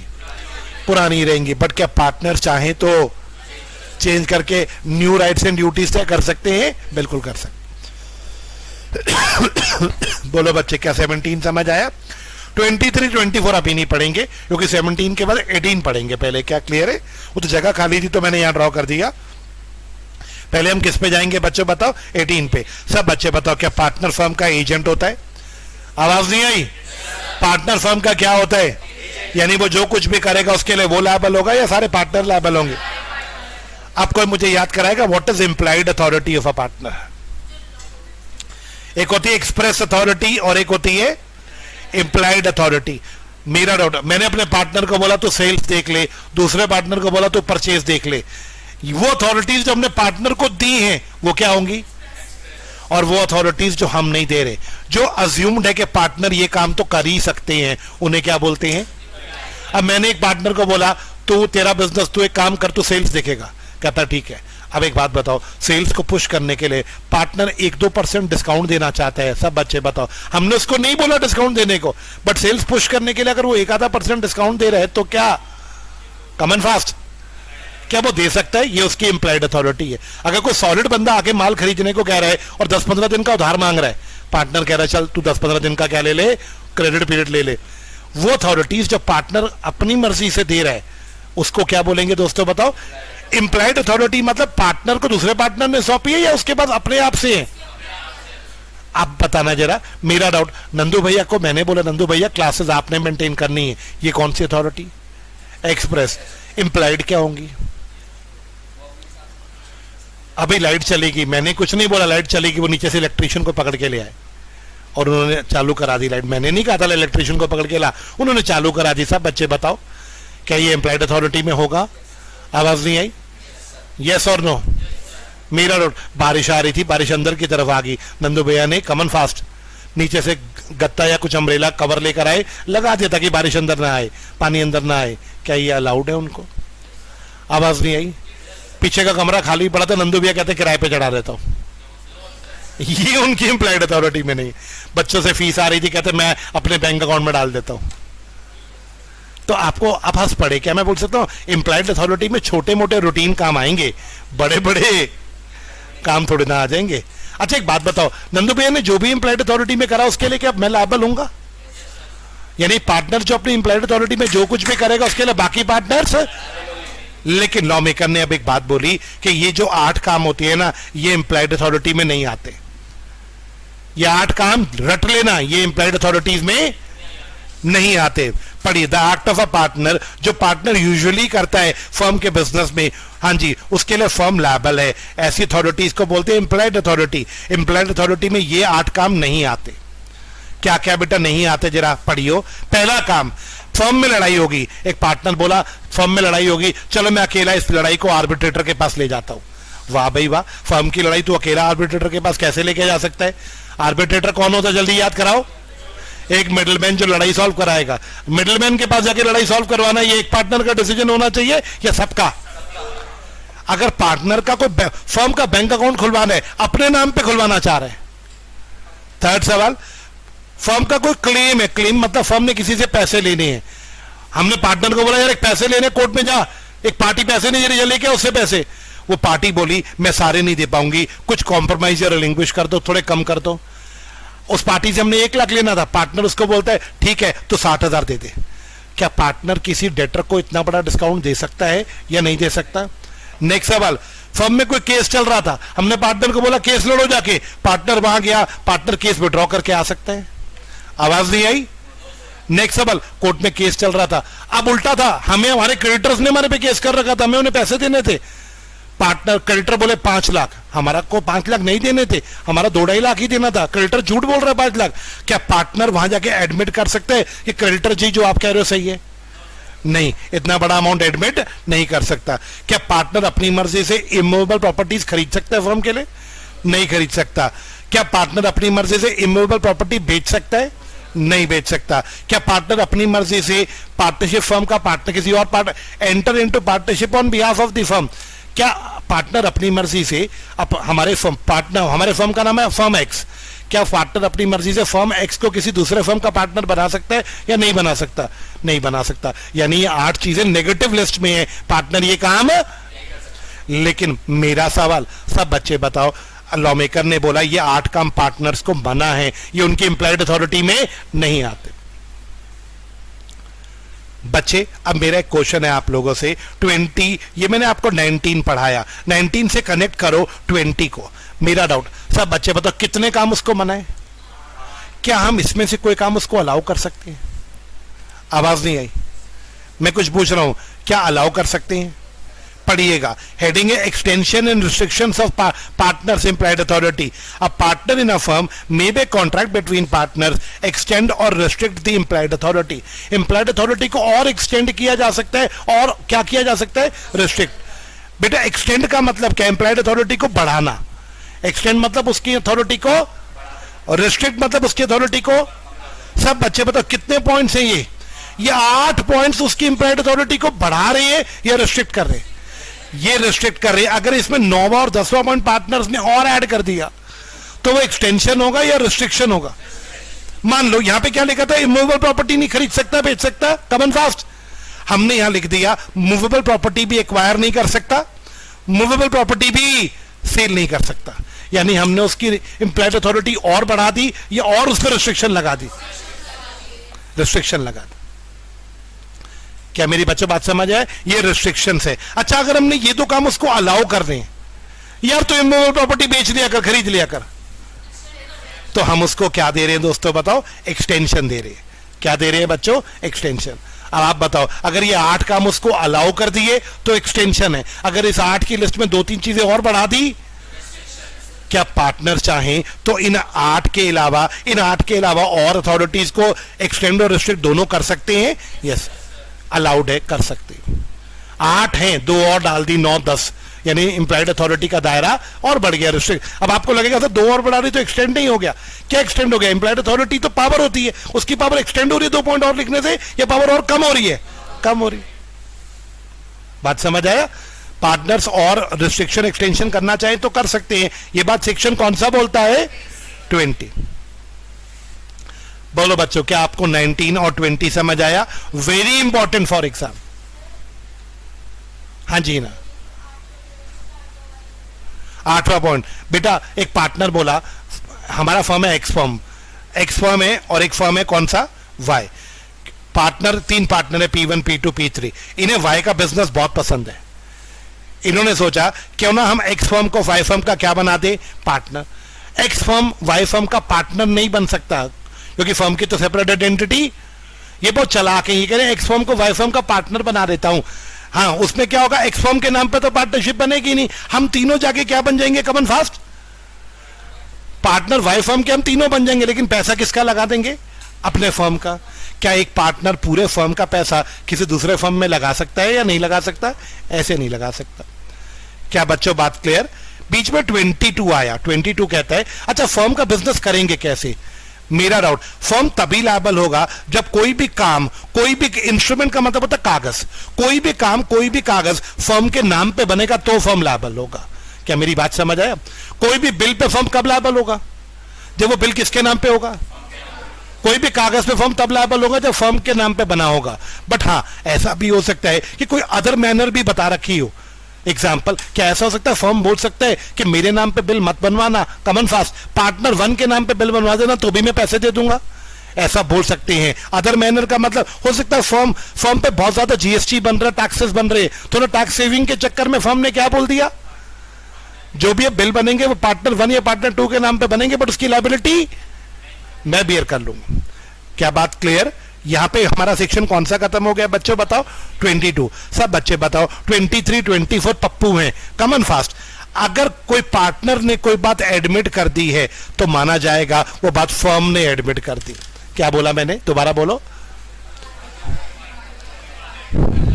इनकम टैक्स का नोटिस आया फर्म को, P1 P2 P3। P2 P3 ने बोला P1 तू पढ़ा लिखा, तू जा इनकम टैक्स ऑफिस में। P1 गया इनकम टैक्स ऑफिस में, वहां पे इनकम टैक्स वालों ने P1 से सवाल करे, P1 ने उनको जवाब दे रहे हैं। इनकम टैक्स वालों ने बोला लास्ट ईयर में आपने 50 लाख कमाया था? P1 बोला यस सर।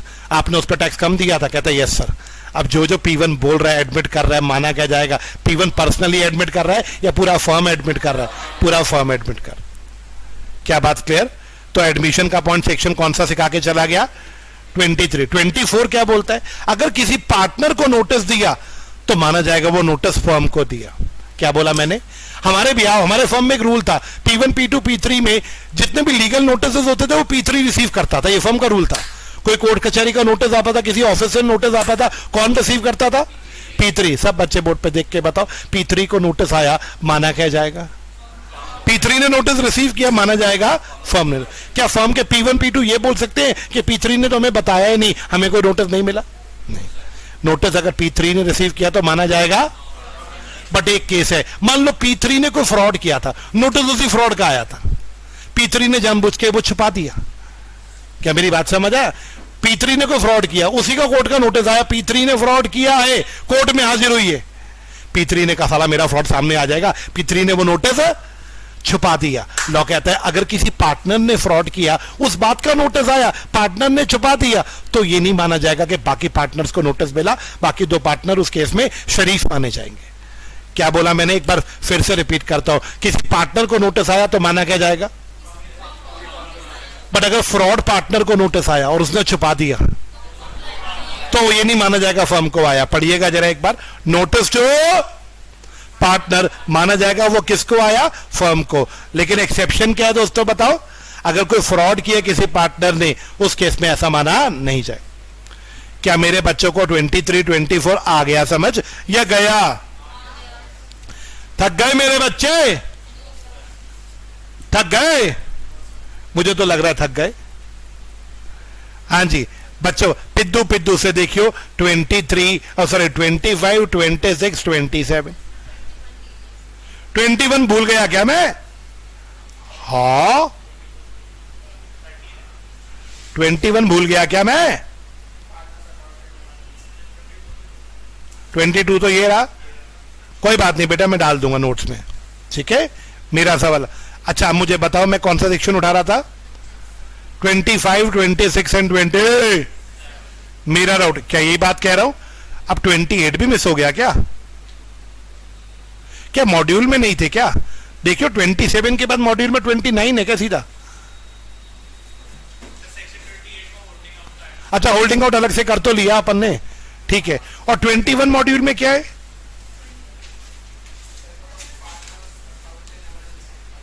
मॉड्यूल में है नहीं, नोट्स में नहीं, मॉड्यूल में अथॉरिटी इन इमरजेंसी, ये मिस हो गया, कोई बात नहीं, इसको ऐड कर देंगे। हाँ जी सब बच्चे बोर्ड पे देख के बताना। हाँ जी, liability of a partner for acts of the firm, जल्दी से बता दो, क्या हर पार्टनर की लायबिलिटी होगी? फर्म में जो कुछ भी होगा उसके लिए कौन लायबल होगा? पार्टनर। पार्टनर इंडिविजुअली लायबल होगा या जॉइंटली लायबल होगा? मतलब किसी P1 P2 P3 तीनों पे केस इकट्ठा किया जाएगा या क्रेडिटर किसी एक पे भी केस कर सकते हैं? क्रेडिटर किसी एक पे भी केस कर सकता है। मान लो उसने P1 पे केस किया, P1 पूरा दे देगा, बाद में P1, वेरी गुड। क्या क्रेडिटर ऐसा भी कर सकता है तीनों पे इकट्ठा केस कर दे? हाँ जी, तीनों भी लायबल होंगे। 25। अब 26 क्या कहता है दोस्तों जरा बताना?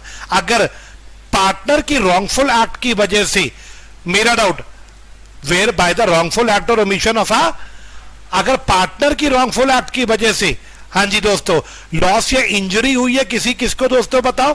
थर्ड पार्टी को, या फर्म पे कोई पेनल्टी लगी, दो काम हो गए। गलती किसने करी, उस वजह से नुकसान किसको हुआ? थर्ड पार्टी को, या फिर पेनल्टी किस पे लग गई? फर्म पे। तो firm is liable to the same extent as the partner. अब इसका क्या मतलब है दोस्तों जरा बताओ बच्चों? एक बात का मुझे जवाब देना बोर्ड पे देख के, पार्टनर ने जीएसटी जमा नहीं कराया, गलती किसने करी? पेनल्टी किस पे लगेगी? फर्म पे।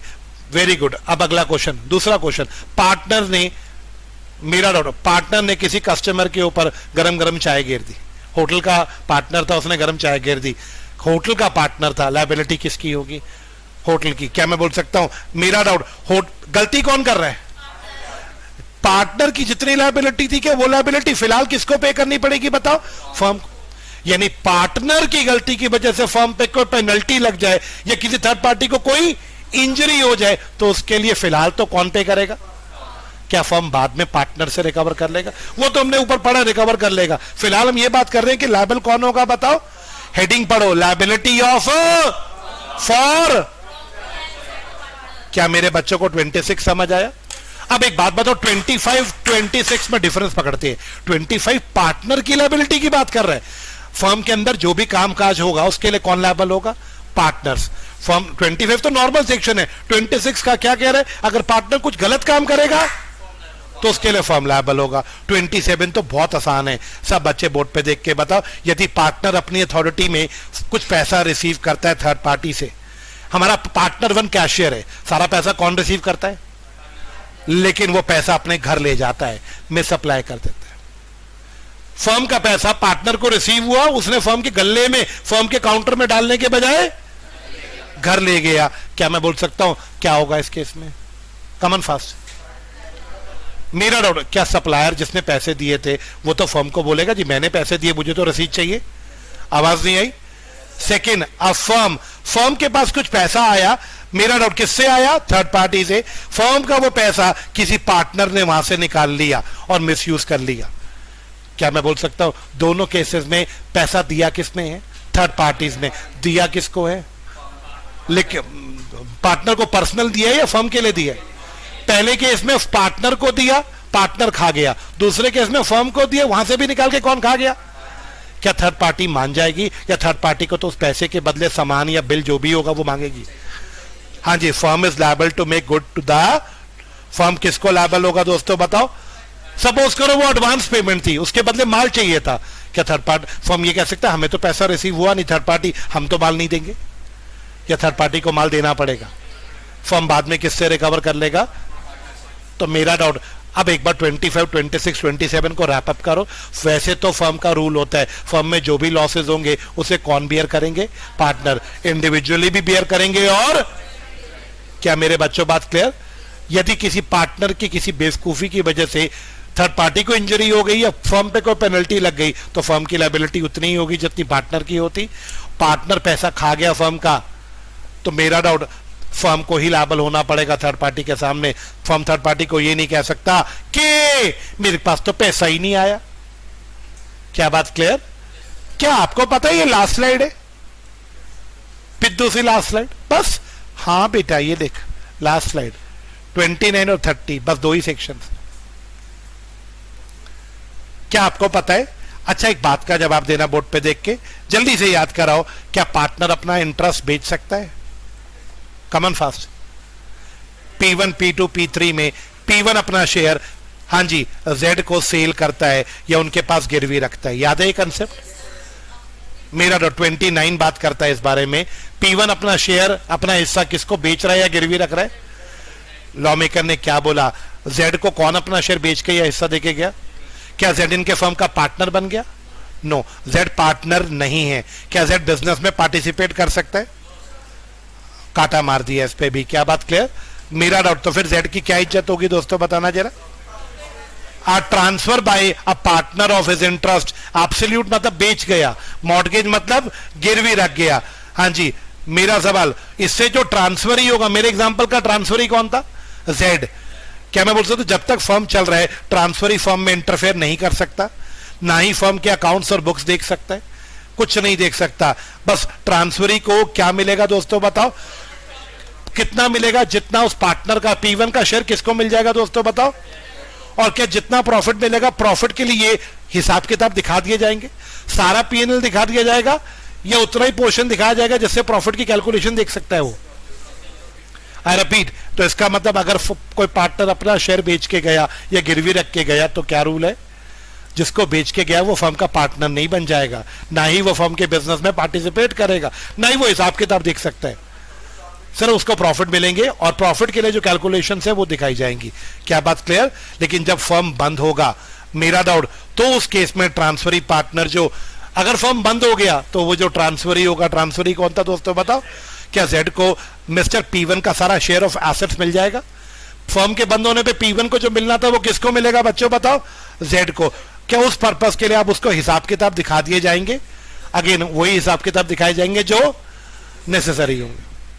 फर्म जब तक, देखो सिंपल सी बात है, इसको लर्न करने का कितना आसान तरीका है। मिस्टर Z अपना शेयर बेच के या गिरवी रख के गया, Z। मिस्टर P1 अपना शेयर बेच के या गिरवी किसको रख के गया? जब तक फर्म चल रहा है Z को क्या मिलेगा? P1 का प्रॉफिट का शेयर मिल जाएगा। और जब फर्म बंद होगा तो P1 के एसेट का शेयर किसको मिल जाएगा? Z को। इन कैलकुलेशंस के लिए बस वो हिसाब देख सकता है, पूरा हिसाब किताब उसको दिखाया नहीं जाएगा। मेरा डाउट, गुड क्वेश्चन, आंसर करेगा कोई बच्चा इसको? मेरा डाउट ये कह रहे सर अगर लॉस हो गया तो लॉस का क्या होगा? यहां पे क्या लाइन है जरा दोस्त बताइयो? Share of profit. सिर्फ प्रॉफिट तक वो जेड लायबल है, लॉस के लिए जेड लायबल नहीं। क्या मैं बोल सकता हूं आगे बढ़ा जाए लास्ट सेक्शन पे? कौन सा आया? माइनर, बच्चा 18 साल से छोटा। क्या बच्चा पार्टनर बन सकता है? लेकिन सारे पार्टनर अगर कंसेंट दे दे तो बेनिफिट के लिए से एडमिट किया। क्या फर्स्ट पॉइंट समझ आया? सेकेंड पॉइंट, क्या बच्चे को शेयर ऑफ प्रॉफिट मिलेगा? प्रॉपर्टी का कुछ शेयर मिलेगा? हां, प्रॉफिट भी मिलेगा, प्रॉपर्टी भी मिलेगी, लेकिन कितनी? जितनी बाकी पार्टनर देना चाहेंगे। क्या पार्टनर ऐसा बोल सकते हैं इसको 1/10 प्रॉफिट मिलेगा और प्रॉपर्टी में भी 1/10 हिस्सा मिलेगा? क्या बच्चा अपने साथ पैसा लेके आता है? कोई बच्चा याद करके बताए। या बच्चे के पास कोई टैलेंट या स्किल्स है जिसके आधार पर उसे फर्म में जोड़ा जा रहा है? क्या बात क्लियर? मेरा डाउट, क्या बच्चे को बुक्स ऑफ अकाउंट देखना अलाउड है? क्या कॉपी ले जाना भी अलाउड है? जल्दी से पढ़ के बताओ। हाँ जी सर, अलाउड है, बच्चे को अलाउड है। बताओ, ट्रांसफर को अलाउड नहीं कर रहा पिछला सेक्शन, लेकिन भाई वो टैलेंट दे रहा है अपना, वो भी तो देखेगा हिसाब में प्रॉफिट कितना हो रहा है। क्या बात क्लियर? क्या बच्चा लायबल है? कमन याद करके बताओ। बच्चे को जो प्रॉफिट मिल रहे हैं क्या उसका प्रॉफिट का शेयर लायबल होगा? लेकिन बच्चा अपने आप पर्सनली कभी भी लायबल है। मान लो बच्चे का हिस्सा इस साल का प्रॉफिट का बना 20 लाख, लायबिलिटी है 15 लाख, क्या उसके प्रॉफिट से काट ली जाएगी? बाकी 5 लाख उसको दे दिया जाएगा। पर लायबिलिटी 25 लाख है प्रॉफिट और प्रॉपर्टी का शेयर 20 लाख है, 20 ही देगा, उससे ऊपर वो पर्सनली नहीं देगा। क्या बात क्लियर? बच्चे क्या बच्चा पार्टनर्स को स्यू कर सकता है? नहीं। अगर पार्टनर उसको उसका प्रॉफिट ना दे या प्रॉपर्टी ना दे तो उसके लिए वो पार्टनर्स को स्यू नहीं कर सकता, क्योंकि वो अभी क्या है बताओ? नहीं, स्यू नहीं कर सकता। अच्छा, उसको प्रॉफिट और प्रॉपर्टी कितनी मिलेगी? उसकी वैल्यूएशन सेक्शन 48 के आधार पे होगी। मतलब प्रॉफिट का, उसको प्रॉफिट जो देना है कैलकुलेट करके, प्रॉपर्टी जो देनी है उसकी कैलकुलेशन कैसे होगी बताओ? According to section 48। मेरा डाउट, लेकिन जब फर्म डिसॉल्व होगा ना बच्चों, फर्म जब डिसॉल्व होगा तो सारे पार्टनर्स को क्या उनकी प्रॉपर्टीज वापस मिलेंगी? उस केस में बच्चे का भी तो प्रॉपर्टी में शेयर होगा, बच्चे को भी प्रॉपर्टी का शेयर वापस मिलेगा। लेकिन उस समय जो कैलकुलेशन होगी वो बिल्कुल वैसे ही होगी जैसे बाकी पार्टनर्स की होगी। जैसे बाकी पार्टनर्स को रियलाइजेशन अकाउंट बना के प्रॉपर्टी का शेयर दिया जाएगा, ऐसे बच्चे को भी वैसे ही दिया जाएगा। नहीं, लॉस नहीं। एक बार रिपीट, बच्चे को प्रॉपर्टी और प्रॉफिट्स का शेयर कैलकुलेशन नॉर्मल पार्टनर की तरह होगी या सेक्शन 48 की तरह होगी? लेकिन जब फर्म डिसॉल्व होगा तब नॉर्मल पार्टनर की तरह उसको मिलेगा। क्या ये बात क्लियर है बच्चों? जब बच्चा मेजर होगा तो उसको कितने दिनों में डिसीजन लेना होगा? 6 महीने में क्या डिसीजन लेना होगा? उसको पब्लिक नोटिस देके बताना होगा कि वो पार्टनर बनना चाहता है या? अगर वो पब्लिक नोटिस नहीं देता, कोई बच्चा बताएगा, तो क्या वो मान लिया जाएगा कि वो 6 महीने के बाद से पार्टनर? मेरा डाउट, सब बच्चे बताओ, यदि बच्चा ये कहता है, बच्चा फर्म का क्या बन गया दोस्तों बताओ? 6 महीने पूरे हो गए, बच्चे ने नहीं बताया, तो साइलेंस में क्या माना जाएगा? अब किसको प्रूफ करना पड़ेगा? जी मैं पार्टनर नहीं हूं, मुझे पता ही नहीं था। बच्चे को खुद ही प्रूफ कर। मान लो एक बच्चा है, उसके पापा ने उसको किसी फर्म में जुड़वा दिया था जब वो 11 साल का था, उसे समझ नहीं थी। वो 18 साल का हुआ, उसको पता ही नहीं वो किसी फर्म का क्या है, बेनिफिटर है। 18 साल का हुआ, उसको पता ही नहीं था, उसने कोई पब्लिक नोटिस दिया ही नहीं, कमन फास्ट। अच्छे से 6 महीने गुजरे, फर्म का एक नोटिस आया, आपने नहीं बताया, इसलिए आज से आप हमारे क्या बन गए? Proper partner. क्या बच्चा जाके बोल सकता है मुझे कुछ नहीं पता था, मैं प्रूव कर सकता हूं मैं आपका पार्टनर नहीं हूं? बच्चा प्रूफ कर देगा तो वो पार्टनर माना नहीं जाएगा। अच्छा, वैसे रूल क्या होता है सब बच्चे बताना जरा, अगर बच्चा पार्टनर बन जाए तो क्या होगा? एक मिनट बताना। बच्चा ज्वाइन करता है 1 अप्रैल 2020 से, अभी पार्टनर नहीं है, अभी वो सिर्फ क्या है बताओ? मेरा डाउट, वो 1 अक्टूबर 2020 को बेटा कमन फास्ट क्या हो गया? मेजर हो गया। अब मेजर होते ही उसने कहा जी मुझे पार्टनर बनना है, तो कमन फास्ट क्या मैं बोल सकता हूं उसकी लायबिलिटी बैक डेट से स्टार्ट होगी? अगर वो कहता है मुझे पार्टनर बनना है तो लायबिलिटी करंट डेट से स्टार्ट नहीं होगी, जिस दिन वो एडमिट हुआ था उस दिन से जो भी लायबिलिटीज होंगी क्या उसके लिए वो भी एक पार्टनर की तरह लायबल होगा? अच्छा, what about profits and losses? क्या प्रॉफिट और शेयर्स वगैरह वैसे ही होंगे जैसे उसको एज अ माइनर मिलते थे? मान लो एज अ माइनर उसको 1/10 मिलता था, तो जब वो मेजर हो जाएगा तो भी उसको 1/10 ही मिलेगा। मेरा डाउट, इसका तरीका फिर तो बेकार चीज है ये, बताओ बेकार क्यों है? नुकसान देखो दो, पहला नुकसान मेजर होते ही लायबिलिटी मेजर की डेट से या बैक डेट से, और दूसरा प्रॉफिट कितना मिलेगा? तो इसका तरीका शॉर्टकट क्या है? छोड़ दो, फर्म छोड़ दो, और 18 साल के तो हो गए हो, अगर तुम्हारे में टैलेंट होगा, फर्म को बोलो मैं नए सिरे से प्रॉपर पार्टनर बनना चाहता हूं, मैं माइनर वाले रास्ते से पार्टनर। अब जब आप फर्म छोड़ के निकल जाओगे, बाहर आ जाओगे, फर्म को आपकी जरूरत होगी, फर्म दोबारा बुलाएगा, क्या आप एक इनकमिंग पार्टनर की तरह अंदर आओगे? क्या उस केस में आप बैठ के अपनी राइट से अपनी रेशियोज वगैरह? तरीका समझ आया? लास्ट सवाल, सब बच्चे बताओ, अगर पार्टनर बोलता है मुझे जाना है, तो भी क्या वो छोड़ के जा सकते हैं? जैसे ही वो पब्लिक नोटिस देगा, क्या मैं बोल सकता हूं उसकी राइट्स एंड लायबिलिटीज खत्म हो जाएंगी?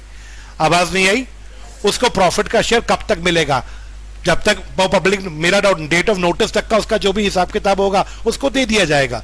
क्या मैं बोल सकता हूं उसको प्रॉफिट भी मिलेगा और क्या मिलेंगी दोस्तों बताओ? प्रॉपर्टी। लेकिन कब तक की डेट की?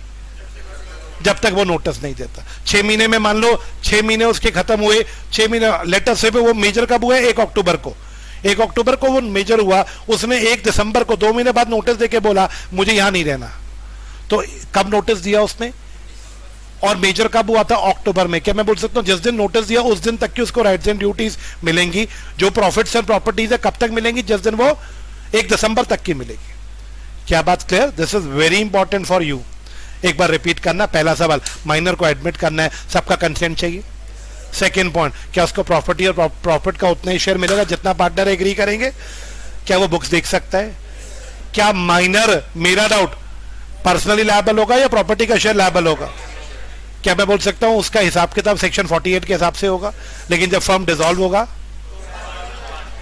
जब वो मेजर हो जाएगा मेरे दोस्तों, तो उसको 6 महीने में तय करना होगा कि वो क्या करना चाहता है। यदि वो तय नहीं करता, 7वां पॉइंट, अगर वो, उसको पता ही नहीं कि वो पार्टनर बन गया, बट वो बाद में जाके बना करना चाहता है मैं पार्टनर नहीं हूं, उसको ये बात प्रूव करनी पड़ेगी।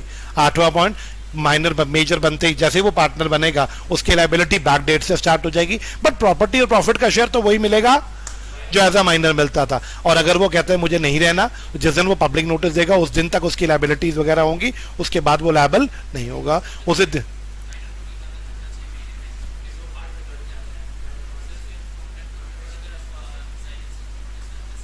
अलग अलग लॉस के अलग अलग रूल्स है ना बेटा, इसको यहां पे मानेंगे। हाँ जी, क्या मैं आगे बढ़ सकता हूं? यहां पे आके कैन आई से फर्स्ट और सेकेंड यूनिट फिनिश हो गया? आवाज नहीं आई? जोर से बोलो। देखो ये क्वेश्चन बैंक आपके सामने है, मैं भी डिस्कस नहीं कर रहा, हमारे पास टाइम कम है। क्वेश्चन 1 बेटा देख, सीधा सीधा सेक्शन 27 का क्वेश्चन है आरटीपी में, देख रहे हैं आपको? किसका क्वेश्चन है दोस्तों बताना? मिस एप्लीकेशन सेक्शन कौन सा है बच्चों? 27। बेटा 2 अभी नहीं करना, 2 क्वेश्चन 35 है, डेट्स का है। यस बेटा ये देख, एक बंदा अपना शेयर ट्रांसफर कर रहा है, 29 अपना शेयर ट्रांसफर कर रहा है, सेक्शन कौन सा है? क्या बात क्लियर? ये वाला अभी नहीं करना, अभी सिर्फ कौन से करना है आपने बताओ? 1 और 3 घर जाके आपने पढ़ना है। क्या बात क्लियर? मेरा डाउट, इसके बाद ये आरटीपी का एक क्वेश्चन देख लिया हमने, एक ये आरटीपी आपके सामने है। यस मेरा, इसका सेक्शन 16 क्या? क्वेश्चन 1 16 का है, क्वेश्चन 2 29 का है, क्वेश्चन 3 अभी नहीं, क्वेश्चन 4 माइनर का है। क्या ये 1 to 4 हो जाएंगे बच्चों अगले आरटीपी के? ये मैं आपको भी as it is save copy दे दूंगा ना, आपको दिक्कत नहीं होगा। ये मई 22 का आरटीपी खुल गया, मैं क्वेश्चन अभी नहीं पढ़ सकता। 35 अभी नहीं हुआ, 13 तो कर लिया, बताओ 69 अभी नहीं करा। यस आरटीपी नवंबर 22 का खुल गया। नॉमिनल पार्टनर क्या होता है आपको पता है? ये अभी नहीं, ये अभी नहीं, सिर्फ अभी कौन सा? Question number 1। पर्टिकुलर पार्टनरशिप पता है क्या होती है? नॉमिनल पार्टनर पता है क्या होता है? बिजनेस म्यूचुअल एजेंसी पता है क्या होती है? ये सारा आप कर सकते हो। 35 अभी आप नहीं कर सकते। यस मेरा डाउट, 25 क्या हो गया? 25 हमारा हमने 30 तक कर लिया, ये हो गया। जुलाई का पेपर देखना, 19 हो गया, आवाज नहीं आई? 19 हो गया बच्चों। ये 29, क्या 29 भी हो गया? यस ये अभी नहीं हुआ। मोड ऑफ सेटलिंग अकाउंट, दिसंबर का पेपर देखना बच्चों। डायरेक्ट क्वेश्चन यार, देखियो यार ये क्वेश्चन का लेवल है, मैं तो नहीं करा रहा रिवीजन यार। देखियो यार ये क्वेश्चन है, डिफाइंड पार्टनरशिप असेंशियल बता दो, 5 नंबर 6 नंबर का क्वेश्चन है, दिसंबर 21। मैं नहीं करा रहा माधवी रिवीजन यार, ये कोई लेवल है क्वेश्चन का? कह रहा 2 एलिमेंट बता दो, एलिमेंट के नाम भी बता रहा है, इनमें से 2 बता दो। यार ये कोई तरीका है यार क्वेश्चन का यार? हाँ जी ये वो वाला क्वेश्चन है कि इनमें से कौन कौन पार्टनर होगा, कौन कौन पार्टनर असेंशियल्स के आधार पे सॉल्व हो सकता है ये क्वेश्चन। यार मतलब हद है यार इंस्टीट्यूट। शेयरिंग ऑफ प्रॉफिट एक कंक्लूसिव एविडेंस नहीं है, बिल्कुल ठीक बात, ये ट्रू टेस्ट का टॉपिक है। पक्का सबूत, प्रॉफिट शेयर करने से कोई पार्टनर नहीं बन जाता जब तक सारे एसेंशियल पूरे नहीं होते। यार मई 22 का पेपर देखना यार, मैं नहीं देख रहा। What you mean by partnership for a fix period? हाँ जी, माइनर पार्टनरशिप फर्म का पार्टनर बन सकता है? नहीं यार, आई एम दुखी। 31 अभी नहीं हुआ फर्स्ट पार्ट, बी पार्ट 29 हो गया बच्चों, डन। हाँ जी, मेरा सवाल ये अभी नहीं हुआ, ये अभी नहीं हुआ, ये तो स्टडी मटेरियल के क्वेश्चन है। बस 1 मिनट और दे देना मेरे को, मैं उसके बाद आपको फ्री कर रहा हूं। मेरा तो दिल टूट रहा है यार, लेवल ही नहीं है क्वेश्चन का।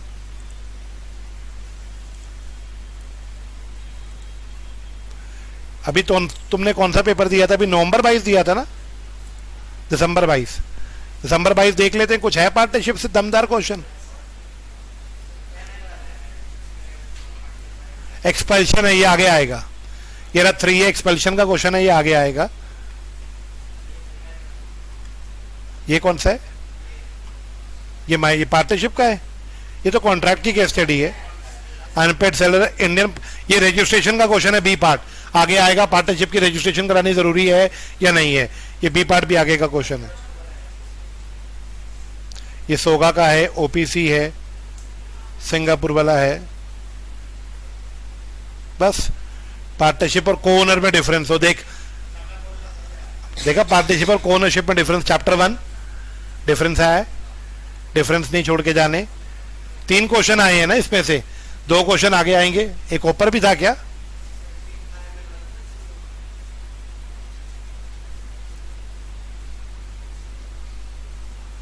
एक मिनट बेटा, ये तो कॉन्ट्रैक्ट का है, ये कंपनी का है, ये सोगा का है, ये एलएलपी है, एक्सपल्शन है, ये कॉन्ट्रैक्ट है, अनपेड सेलर है, इंडियन पार्टनरशिप का ये क्वेश्चन हो गया, ये सोगा है, ओपीसी है। नहीं बच्चे, और आरटीपी का देख लिया होगा आपने, कोई लेवल नहीं है। I request all of you, आज घर पे इसको लर्न कर लेना, कल हम लोग आगे बढ़ेंगे।